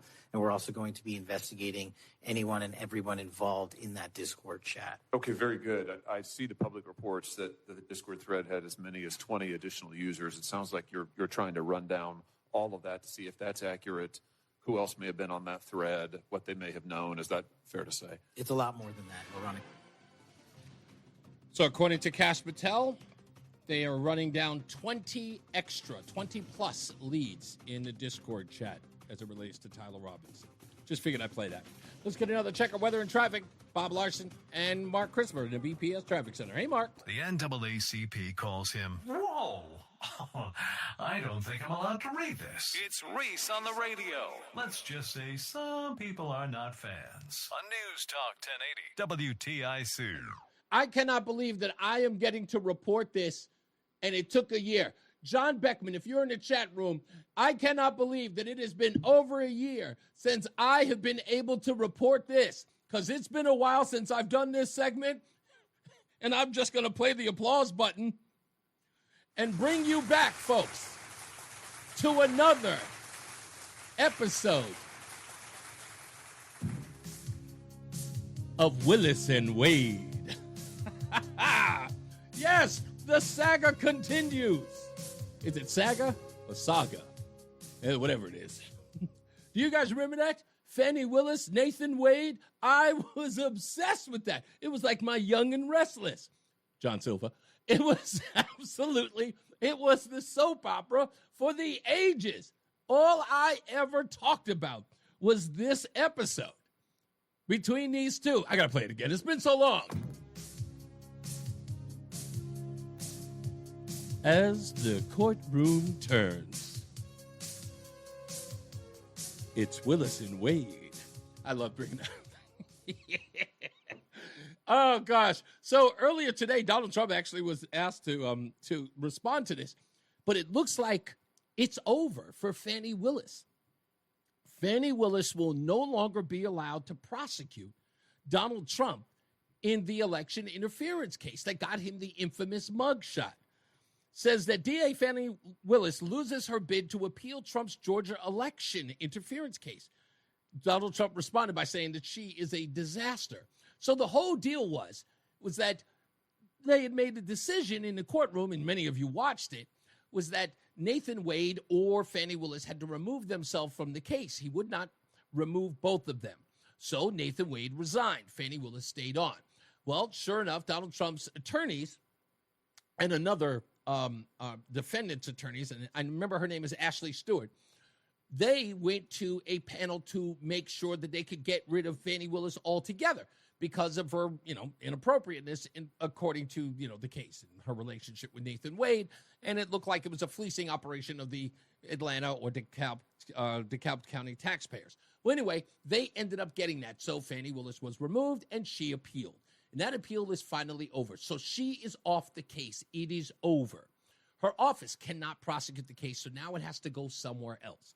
And with that going somewhere else, it has to be determined whether or not they will take up the case. Now, they cannot take a second bite at the apple, so they have to start their investigation clear of any corruption or any sort of, bad faith.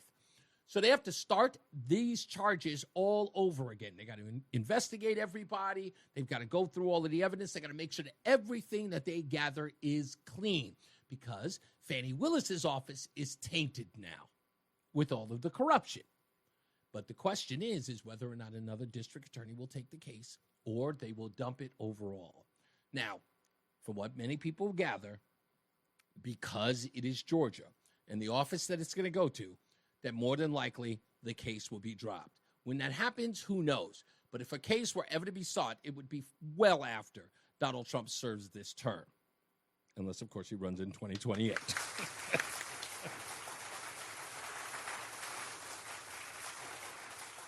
I'm sorry. I only said that because that was bait. I know how much the left goes nuts behind that. As soon as you mention it, they start pulling out their hair. They start stomping on the ground. They start crying and all this other stuff. He's not going to run in 2028, okay?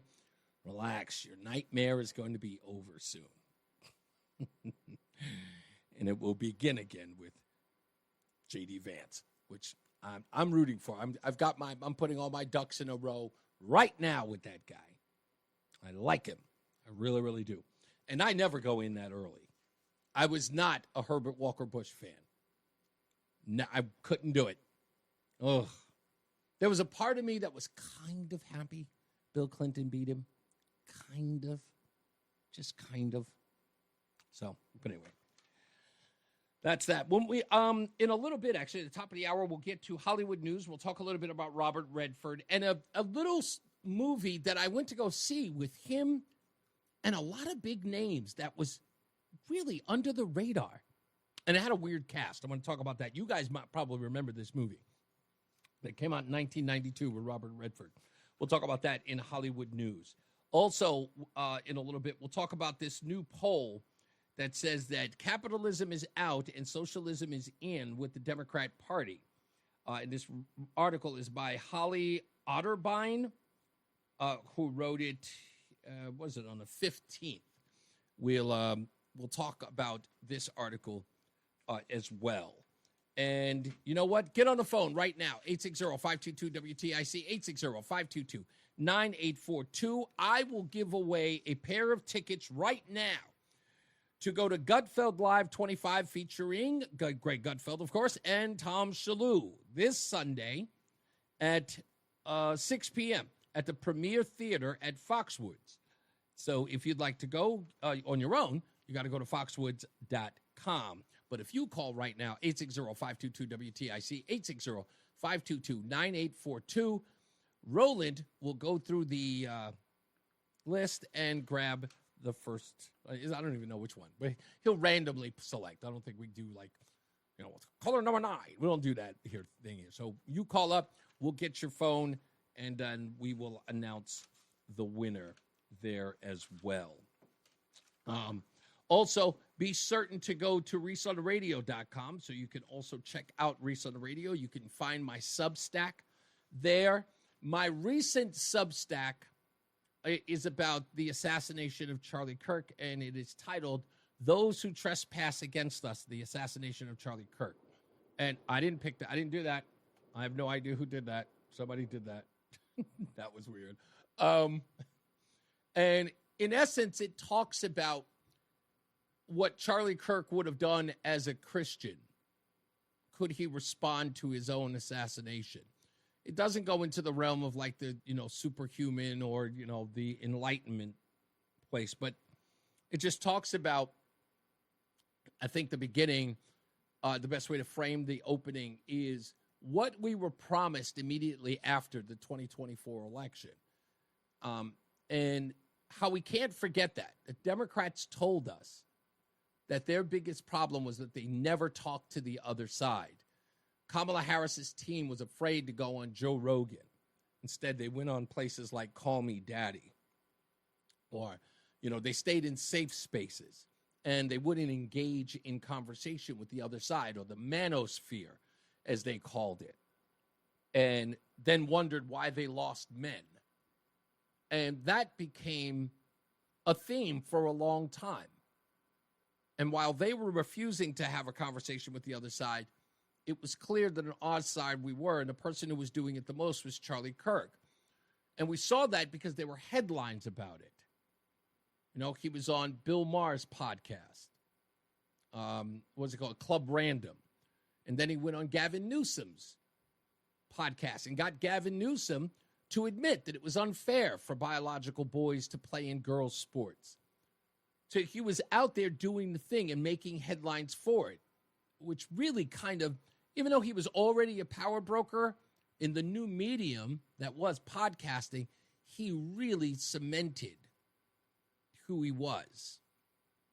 And that's what this article is about, was always the conversation and doing the thing that the other side refused to. Doing the stuff that the other side, and I don't even know if it's fear. Because I think about this in so many different ways. In the sense of, like, what's the worst that could happen if you were to have a conversation with someone you disagree with ideologically, politically, socially? I've always thought, and somebody might think that I'm wrong for thinking this, and I wish a Democrat would tell me, or a liberal or a progressive would tell me. But what I think is, imagine you're in or on one of these podcasts, and you swear you know your stuff, and then you're met with facts that are embarrassing, or your point of view has so many holes in it, and it's dismantled in front of everyone to see. And instead of conceding that you've made a mistake or you may have been misguided, I don't want to use the word wrong, because that ticks people off. It's like you call them wrong and they're very defensive about that. But perhaps even wrong.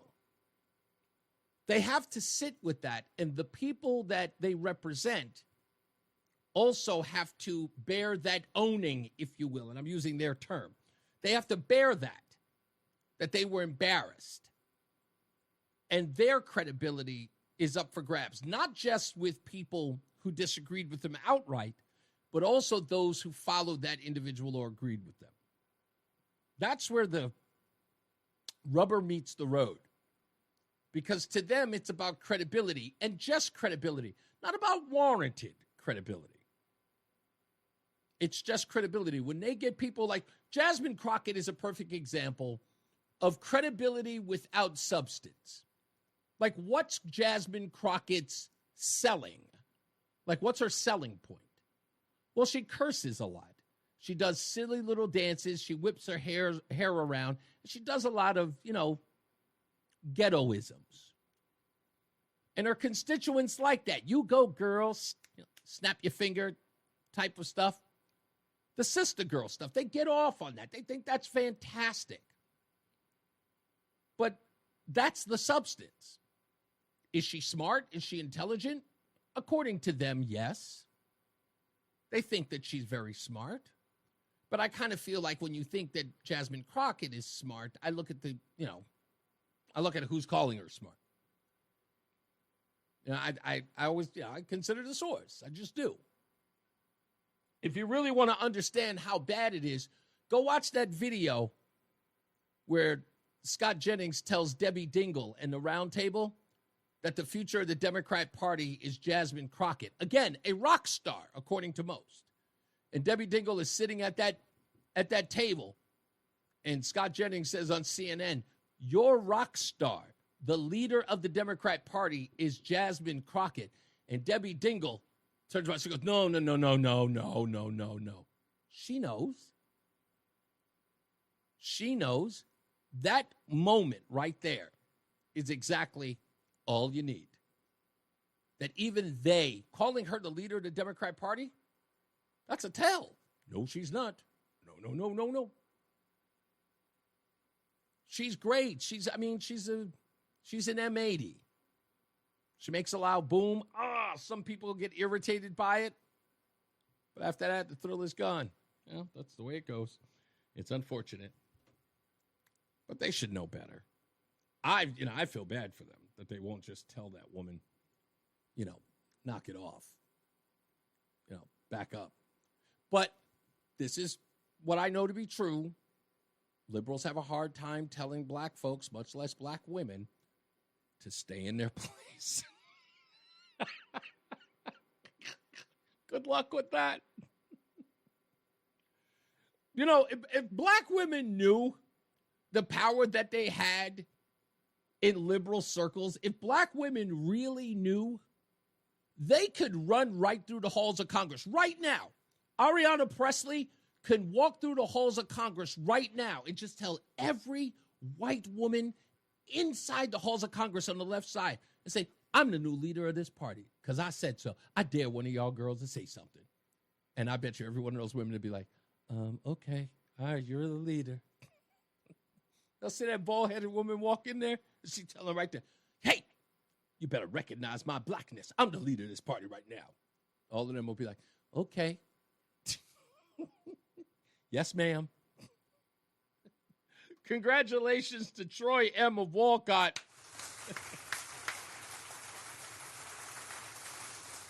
He is today's winner, who is going to see Gutfeld Live 25, featuring Greg Gutfeld of the Fox News Channel, with his special guest, Tom Shalhoub, on Sunday the 21st at 6 p.m. at the Premier Theater at Foxwoods. Go to foxwoods.com to see if you can get tickets yourself. All right? Okay, when we come back, we got Hollywood news. We got more of your phone calls, 860-522-WTIC. We have more of this transcript to get into as well. And Democrats embracing socialism. It is official when we return. It's, time for weather. Bob Larson's got weather, and Mark Christopher, he's in the BPS Traffic Center. Hey, Mark, I feel like I haven't talked to you. Hi, Reese. Good afternoon. I'm sorry about that. Anyway, we're back. Reese on the radio. I was just, I was looking at some stuff online, seeing if there was any other breaking news. Wow, just seeing the new video, live video, actually, folks. If you go to the news, if you can, they are showing Tyler Robinson in his court hearing that is live in Provo, Utah. Pretty much looks the same. A little bit of beard growing on him now. And, of course, I guess it's a bail hearing. I don't know if that even matters at all. So that's where that is. So there's a court hearing, so it's live, and you can watch it on Fox if you have an ability to do so. Oh, you know what? I got to get the Hollywood news. My bad.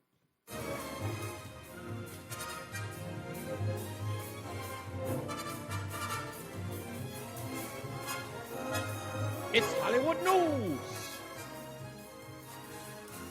with your correspondent, Reese on the radio. All the glamour, all the glare. It's Hollywood News. So we lost an icon in the movie business. It goes without saying, and the guy was working well into his, 70s. And that was, of course, Robert Redford. Now, I know, again, he was an environmentalist. He was a left-wing guy. He even did that ridiculous movie called Truth, where he plays Dan Rather, the best-looking Dan Rather ever, because Dan Rather. But he was absolutely iconic, Robert Redford, probably one of the most good-looking actors to be in the business. He was a man's man, The Sting, Butch Cassidy and the Sundance Kid, undeniable. He was absolute Hollywood as I was growing up. That's right. And Lori was in the chat room, and she says the movie is Sneakers. It's a great movie with Sidney Poitier, Robert Redford, River Phoenix. Don't forget Dan Aykroyd and James Earl Jones are in that movie. And it was a quirky film. I actually went to the theaters to go see it because I had never seen a Sidney Poitier film in the theaters. And that's where I went to go see it. When we come back, I'll talk about something else that was cool about Robert Redford as well in the Academy Award-winning Ordinary People. Let's get back to weather and traffic with Bob Larson and Mark Christophers in the BPS Traffic Center. Did you see anything by Robert Redford, Mark? The Sting. The Sting, of course. I mean, I guess you can't go without seeing that. Maybe Butch Cassidy? In the Sundance again, and he founded the Sundance Film Festival. That is correct. Must be noted. That's a pretty amazing accomplishment on its own, never mind all the other stuff. Absolutely. In fact, most films don't get in, literally don't become a name until it gets to Sundance or Tribeca. Yeah, so that's his baby, and God, did he win in the gene pool, too, huh? Yeah, right. Good-looking dude. It's Reese on the radio on News Talk 1080 WTIC. Am I really hearing what I think I'm hearing? This is absolutely funny. Let me see if I can find this. Let me see if I can fix this real quick. This is on CNN, and I think this is Cassie Hunt, who is on CNN after everybody has heard the text message, read the text message from Tyler Robinson. This was the exchange that just went on. Townhall.com just posted this. What I am not happy about is that we have the shooter's words. We know what he put on the bullets. It's very, very, very clear what happened here. And there is a movement by some people to completely say, well, we have no idea. Scott, and we do. Hold on. We have the floor. You can have the floor back. But here's the thing. I had to really struggle to understand all of the details around those bullets. They are internet memes from video games. That, ladies and gentlemen, is the act of desperation. So they're really trying to play like the dumbest thing in the world. I don't understand the bullet thing. Forget about what he said to the lover. Yeah, but the bullet thing, it's really hard for me to follow. It's laughable. It just is. It just is. It's funny. Anyway, I wanted to say about Robert Redford, I want to give him his just due. Died today, age 89. At 44 years old, he directed his first film. And that first film was, as you heard from John Silva, was the movie Ordinary People. It starred Donald Sutherland, Mary Tyler Moore, and Timothy Hutton. The cool thing about that and Robert Redford and his directorial debut in 1980 is that it not only won an Academy Award for Best Director for him, but also took home Oscars for the Best Picture and Best Supporting Actor for Timothy Hutton and the Best Adapted Screenplay. That was his first directing. So he is iconic, in so many ways as a Hollywood actor and somebody of Hollywood. So he will be missed, and I'm sure they're going to, they're going to honor him in ways you wouldn't even think. I heard that, what's his name?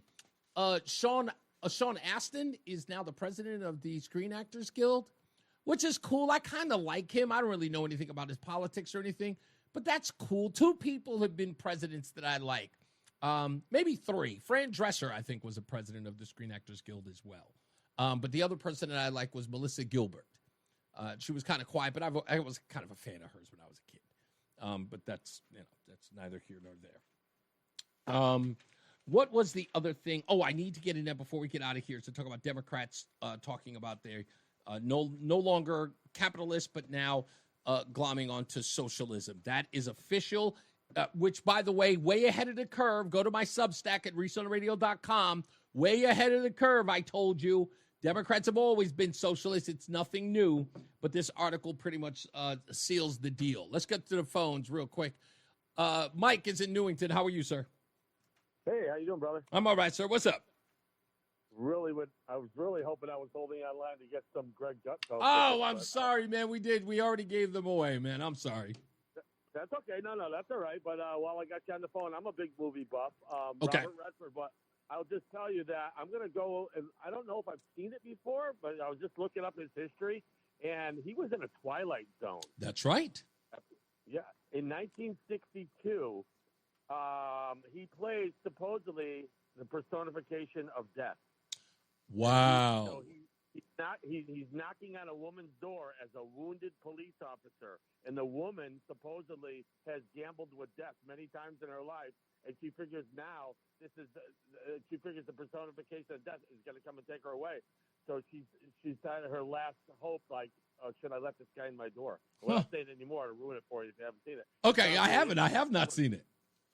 Yeah, it's called Nothing in the Dark. So look it up. Okay, I will definitely. Thank you, man. I appreciate you. Let's go to my good friend, White Mike, calling all the way from Florida. What's going on, sir? Oh, man. So I haven't actually got to talk to you since the Charlie Kirk thing went down, I guess. Yeah. And, you know, buddy, for years, we were told, those of us in Gen X were told, what's the harm? Just let the gays get married. Nothing bad can come of it. It'll be fine. Right. And now we're to the point that you got trainees in Utah pulling off a dog day afternoon situation. And very much so. Kirk because their tranny boyfriend's upset about something. I don't get it, dude. You know, we've kind of encouraged mental illness among those people at least since the 90s. And I don't get where we've benefited society at all with it. You know what? I think what it was, I think a huge part of it was, I got to find that audio because I always talk about it, but I never bother to gather it. There was this exchange that Jordan Peterson was having with someone. I can't remember who it was. It wasn't Joe Rogan, but it was someone else. And he was talking about this behavior that be it the right or the left or the sane or the insane, whatever the case may be. But the argument of tolerance is that one side keeps getting pushed upon, right? And you keep, like, you define one line, you draw that line, and you say, that's it, I'm never going to allow you to cross that line. And then people start persuading you to sort of give a little bit of the inch. And he said, before you know it, generations go by, maybe even one, and you start to realize you're 3 or 4 feet behind where you originally drew the line. And the only person who's been made to change here is you, that your line keeps decreasing. There's that congressman, that state rep out in California, Scott Wiener. You know who he is? He sounds familiar, yeah. Scott Wiener is an openly homosexual weirdo who, in his time in the California Congress, has pushed legislation through that lowered the age of consent for gay sex. I do remember that. And he also passed legislation that decriminalized the intentional spreading of HIV. That's what you get when you start normalizing this degeneracy. Everybody has this sanitized version of homosexuals because they watch Modern Family or whatever. Or girls have a gay friend. Nobody understands how absolutely perverted and degenerate these people are until they get to their 70s, basically. Well, I would say, and that's the part that always bothers me, is that, and I've said this before. I had a conversation with my stepdaughter about this. And she said, when we were having these conversations over and over again, the thing that bothered her the most, being a part of the LGBTQ community, she always said to me, was there is so much going on that she can't respond to. So my question to her was, what do you mean you can't respond to it? She goes, because the rest of us who are only talking about our own personal lifestyles is completely run over by this activist class that want to permit the most insane of behavior. That, they watch these pride parades that happen in Memphis, Tennessee, which, by the way, blew my mind the first time I ever passed by one, where they see this behavior where they have grown men walking around completely naked. And she's like, we can't, like the rest of us who were saying that's not us, we can't push behind it. And they get to pretty much drive the narrative of who we are, and we can say nothing. And I'm like, well, that's not a reason to sit out. It may not be the lesbians who are the problem, because women by nature are not necessarily promiscuous. It's the gay dudes. Gay dudes are out of control because their lifestyle lets them do whatever they want on freaking demand. You don't have Grindr, they have Grindr. Right. They can hook up in a split second. Yeah, somebody who's 50 feet away from them. That's a good point because every person who is kind of been in a situation where they can speak freely, every time you ask them about the culture, the big complaint they have is the hookup culture, and they always blame Grindr. They just automatically, they always do. Only the ugly ones bitch about that, dude. I gotta go. Let me take Stephen Windsor. Hello, Stephen. Hi. The calls about the mental disabled and the lesbians and everything else. A lot of these issues go back to Ronald Reagan, where they all started, and they just passed through each administration thereafter, Democrat or Republican. The reason I called is, the Trump administration is making statements. I forget the individuals making the statements, but they're making statements how the tariffs have brought back at least $1 trillion into the U.S. coffers, the Treasury Department. And when does the Treasury Department, the Federal Reserve, acknowledge our debt's gone down? Where's this $1 trillion sitting? Where is it? Whose bank account is it in? When does the Federal Reserve acknowledge our national debt's gone down by $1 trillion? They haven't done that yet. No, and that is primarily because of the politicking by Jerome Powell. And, my wife was asking me about this. No, that's not true. That's not true. And I'm a big Trump supporter. That's not true. No, wait. You're saying that Jerome Powell is not holding up our interest rates? No, I'm talking about why is our actual dollar amount of the national debt still reflecting? Well, I have no idea. I thought you were saying something broader than that with the Federal Reserve. No. And I'm glad the Federal Reserve. I agreed the Federal Reserve, and John Kennedy was probably one of the first presidents that said he wanted to get rid of the Federal Reserve. Sure. All right. He wanted to only print dollars that supported our cash monetary needs based on a budget that was passed by the House and Senate. Many people believe that was why he was killed. Well, it's a possibility, but the fact is that Democrats won't take ownership of that issue anymore and brag about it, if you noticed, today. But the fact is, we need to know as American citizens, because the tariffs has really raised prices on us, the consumer, and I'm a big Trump supporter since 2016. But the fact is, it is costing a bit more out there, except for gasoline. Right. What? But the food prices have gone up. We have to. What would you say to the idea, Stephen, that we may have to wait until the beginning of next year to see that change? Would that be you keep kicking the bucket down? No. I'm not. No. And you're 100% right. But I'm saying that having known that. But let's say it's after January that we actually see those changes. Would that be a deal breaker for the Trump administration? I don't know what the deal breaker is going to be for the Trump administration. Okay. I'm disappointed. I hope Trump serves out his term, and the reason being, I don't want to see Vance in the White House.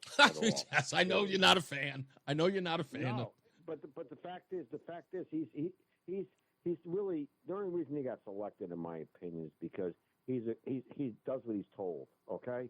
And like Pence did at the very beginning, okay? Can you answer? Wait a minute, answer something for me with a minute left. You're saying he does what he's told. What's the role of the vice president? Should he be rogue at some point? Well, he's got to build his own stature and his own character to some degree, but he hasn't done that yet. But I'm just wondering, how do you, as a vice president?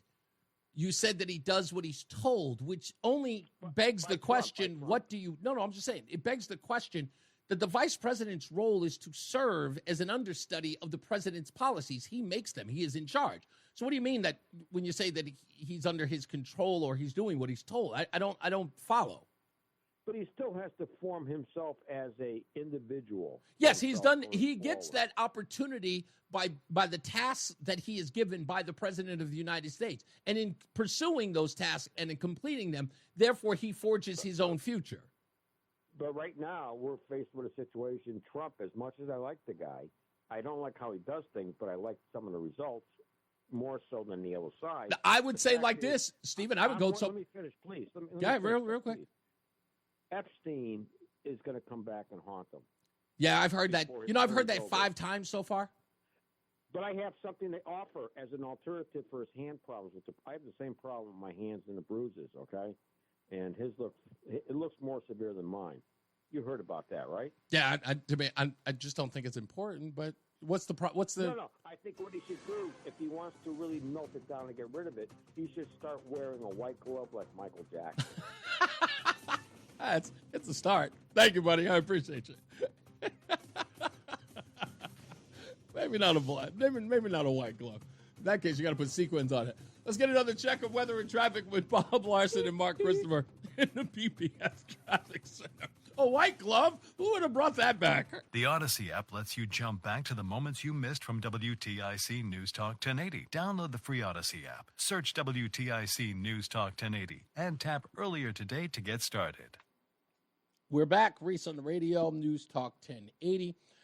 This is what had happened was, and I played this bit earlier in the show to show you how many people have left the left because of the assassination of Charlie Kirk.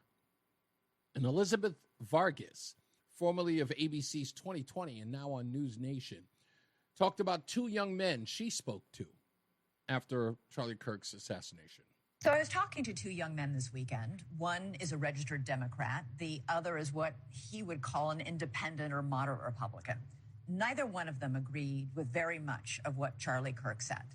But they had watched Kirk's videos on campuses for years as Kirk debated students and anyone else who wanted to stand in line for the chance to prove me wrong, as Charlie Kirk put it. And they respected that. They admired his willingness to debate and Kirk's skill at it, even when they didn't always agree with his positions. Now, one of those young men voted for Kamala Harris in the last election. The other did not. But both of them separately told me this weekend they will never vote for a Democrat again. Both said their social media feeds were filled with far-left agitators celebrating Kirk's assassination or saying he somehow deserved to be killed because of the provocative and perhaps even offensive things that Kirk said. These young men know that the Democratic Party leaders have all publicly condemned the killing. They know that these far-left agitators do not represent the Democratic Party writ large. But they found these videos and these posts cheering on a murder so disturbing, so reprehensible, it has turned them off of the Democratic Party altogether. They are not the only ones who feel this way or who are horrified at people making light of murder. People are now losing their jobs for posting such things. Liberals are turning on other liberals who are publicly expressing sympathy for Kirk. So earlier today, I was trying to express that if you sit back, and this is to the outrage mob, sit back. The wheels are spinning. There's nothing you can do about it. These folks have made their bed. They've made their decision. They're not trying to gain following or, get people on their side. They're not trying to influence anyone. That's not what leftists do. It's not what liberals do, Tim. You don't persuade. You don't win hearts and minds. You argue. You hate. You admonish. You have no interest in conversation. None. And you will lose more and more people because of it. And what you'll do is when they've had enough of you, you'll just do the same thing. You'll admonish them and make them run even further. That's okay.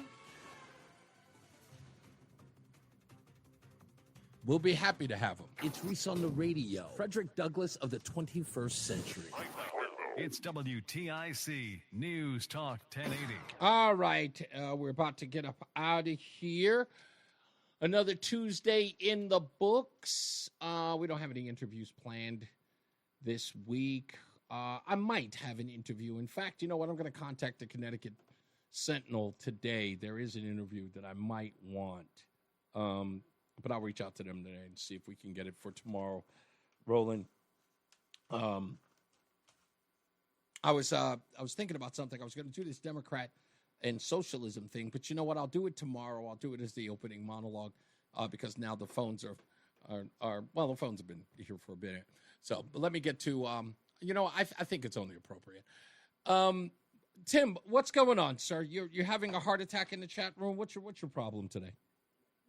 No, I only called your show after I've been mentioned by you or your callers or something. I mentioned you a long time ago. In fact, it was about 2 hours ago. But since you're here, tell me what you're responding to. You mentioned me again. But anyway, did you and Joe from Simsbury mention last week that you wanted transgendered people rounded up and put in either psychiatric hospitals or, I don't know, jail, something to that effect, round up? Were you listening to the program, or did somebody tell you they heard this? Can you answer the question? I'm asking you. I was No, sir. With all due respect, my daddy's dead. So don't tell me what I should do. I'm responding to you. Can you? So make sure we understand each other. Because when you're asking me something, you're asking me, did you say? And you are putting me in a position where you're saying what I said, asking me, did I say it? So when I ask you that, it is for context. Did you hear me say that, or did someone tell you I said that? I heard you say that. Oh, so then you should be able to. And here's the interesting part, which again goes to lazy. Can you deny it or not? Hey, Tim, don't interrupt me. Which goes to laziness, because you are a friend of mine on Facebook. Oh, stop. May I finish, please? Don't get, let me explain. Can I explain the laziness? Can I explain the laziness? Can I explain the laziness? I'll explain the laziness. My show sits several places, unedited. It sits on my Facebook page, sits on 2 Facebook pages, sits on my Twitch page, sits on my X page, unedited. So you don't want to debate I am not done yet, Tim. And it sits in all of those places where you don't have to call me and say, did you say? You can guarantee that I said it by going back and listening to yourself. So why don't you just go, because I understand how this works, Tim, and I understand liberals better than I understand my Social Security number. You don't understand. Well, let me explain to you what, Can you say explain. That? No, I didn't say it. Let me explain to you what I said, so I can explain to you exactly what you just did. You see, you start off by accusing me of something in a question. Did you say that they need to be put in mental institutions? Well, first of all, I don't even have that view. And I've been here long enough for you to estimate that I don't have that view. Now, either you're stupid, you're ignorant, or you're trying to get me in some way in some sort of trouble or hooked up into some trap that you've got set to. You could say, well, look at Reese on the radio demanding that transgenders be put in mental institutions. I don't have a view on their mental state. You want to know why, Tim? Because it is categorically true that I don't start talking about people in a mental place. I don't know who's crazy. I don't know who isn't. I don't make that determination. That's not my style. Never has been, and I've got a reputation to back it up. You, on the other hand, no.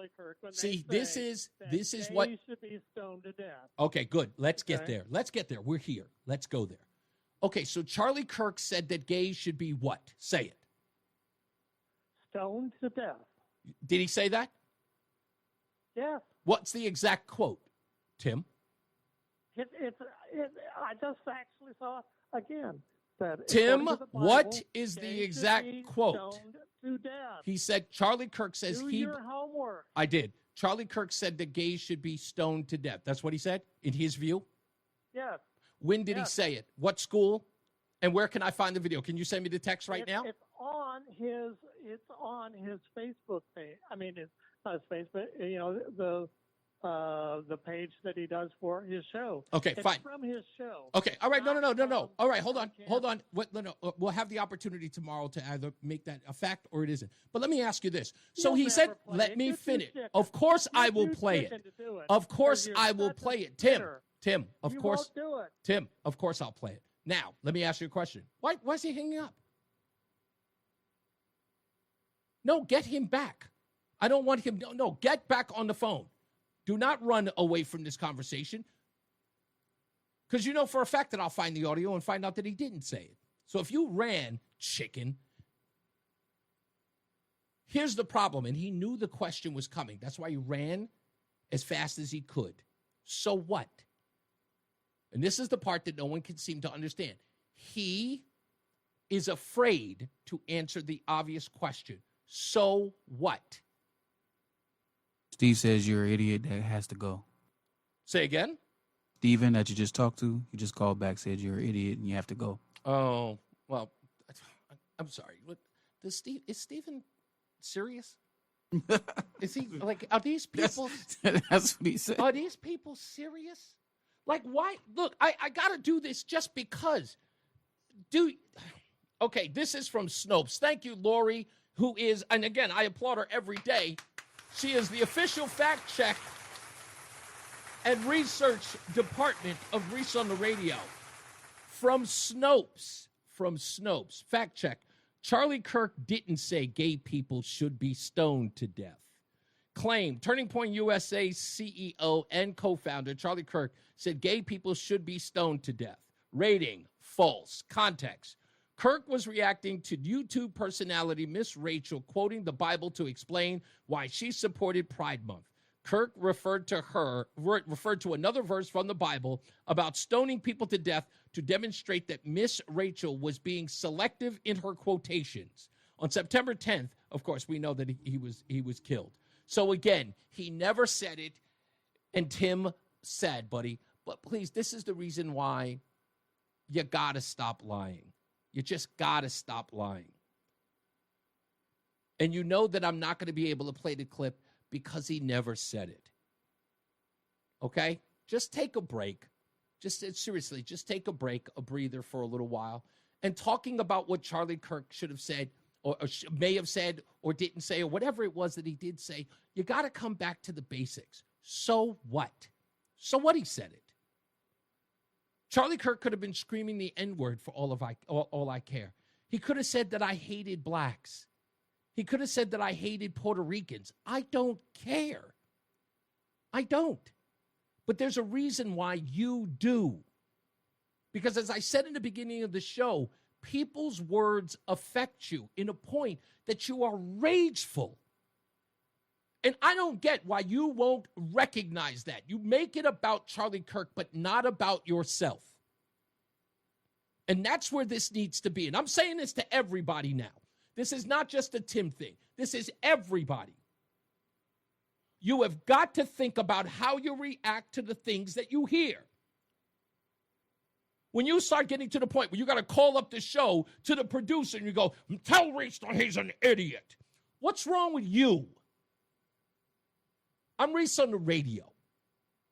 That's it. It's simple and plain. You enjoy the show? Do you have a good time? Do you like listening to it? Do you like the topics I bring up? Do you like the engagement I have with the listeners? Do you like the sound bites, the humor? Just do that. But when you get to the point where you're just like enraged about things that you hear, that has nothing to do with me. That has everything to do with control. And that's what that is. Control, your control, self-control, and the control of others. And why do you need control? This is something I never, ever talk about. And in fact, I tread lightly when I talk about it. But I had to learn this. So forgive me if I'm a little preachy. I had to learn this in sobriety. One of my biggest problems in life was that only thing I wanted to do was control everything. And with that, when I couldn't control it, things got haywire. They got worse. Because the more I tried to control it and the more it went haywire, the more I was angry at myself because I couldn't control it. And then I had to realize what my control was about, and it's about fear. It's always about fear. If you are in fear, you will try to control everything so that you are not harmed, be it your ego, be it your heart, be it your pocket. You are trying not to be harmed, so you try to control everything. And on this show, and be it Charlie Kirk or anything else for that matter, you are fearful. Maybe you're fearful that other people may hear his message. Maybe you're fearful that other people might think like him, and therefore they won't think more like you. That is a control issue. But again, you're not interested in winning hearts and minds. You don't want to have a conversation. You don't want to persuade me. Stephen doesn't want to persuade me. He wants to call me names. He wants to be angry at me because I won't conform, because I won't do it his way. That's control. And when you don't have it, you do things. And they are usually harmful to you. They may be harmful to others, but in the end, it is always harmful to you. The thing that you fail to realize, which I had to learn in sobriety, is that while I was trying to make everyone else in the world change, I refused to deal with the thing that I could control. Me. I could change. May I recite the Serenity Prayer? God, grant me the serenity to accept the things that I cannot change, the courage to change the things that I can, and the wisdom to know the difference. That is how I get serenity. Perhaps you should think about that. The first couple of months of my sobriety, every time something went wrong, I would go over into a corner and I would pray the Serenity Prayer. That was how I got a hold of my faculties. I had to stop and say that prayer. I had to self-realize that I can change the things that I can, and the rest was up to God. So don't call here screaming and hollering and getting angry at me because I won't do what you need. You can always not listen, Stephen. And Tim, the same for you. But I think the reason why you stay is because it's an addiction. Perhaps they should develop an AA for Reese on the radio. I don't know. Reese Anonymous. I don't know. But it's you. It's always you. I had to learn that about me. That the biggest problem I have in this world is myself.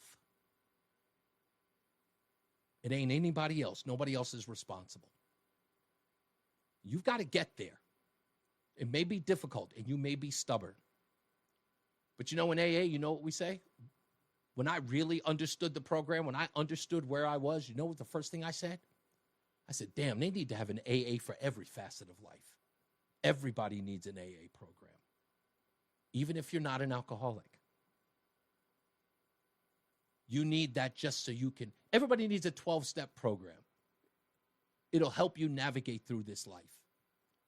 So I know a lot of you here who listen to the program try to figure out, it's like, how does he do it? Like, how does he just stay even keel? How do I tell people, take a minute? I don't panic. I chill. The Serenity Prayer helps me every day. It has for 6 years. The only thing that I feel bad about is that I didn't learn it sooner. I hope that you will take that gift from me today. As I always say, radio is free, so we thank you for paying attention. Remember to keep JC in your hearts and in your minds. Sean Patrick, we love you and we miss you. Remember that panic is not planning, so plan your work and work your plan. Me, I'm Reese on the radio. You have a good night, a pleasant tomorrow. I know we're going to get into traffic in a minute, and I know I have time before we get him here. But on tomorrow's program, we'll get into this poll about capitalism and socialism. And, of course, we'll talk about more details that have to deal with Tyler Robinson as they are coming out. And, of course, we'll have audio sound bites from the Senate hearing with Kash Patel, anything that's worth listening to. So stay tuned. If you want to reach out to Reese on the Radio, and I really do offer that, go to reeseontheradio.com. That's REESE on the radio.com. I don't talk about my sobriety a lot because they say it's about attraction, not promotion. But I think some people need to hear that message now and again. Let's get to John Silva and Mark Christopher. He's in the BPS Traffic Center. Good night, sir. See you mañana. Thank you to Bill W. Yeah, Bill W., my friend. Bill W. Have a great night, Reese. You're heading into Hartford right now. South 91 delays 33 down to 32 A and B. All right, sir. Thank you, man. I will see you mañana. Hump day. Involving a tractor trailer. I got to get used to that. And so stay to the right. Just a little bit of a delay going by there. Northbound 91 moving well. Cromwell up into Winter. Westbound 84. Whew. Anyway, thank you, Michael A. I appreciate that. Michael B., thank you. Thank you, Liz. I appreciate you. That's very kind of you. Thank you, Lori. I love you guys. yeah, we'll see you all tomorrow. I'm going to try to grab some new audio bites that just came through, and we'll have them tomorrow. I hope I didn't lose you there at the end for all of you. And Tim, I mean it, man. I do mean it. I really do hope that you get the help that you need. Really do. The anger is not good for you, my friend. Nor is the lying. So work on it. We all need some. All right, be good to each other.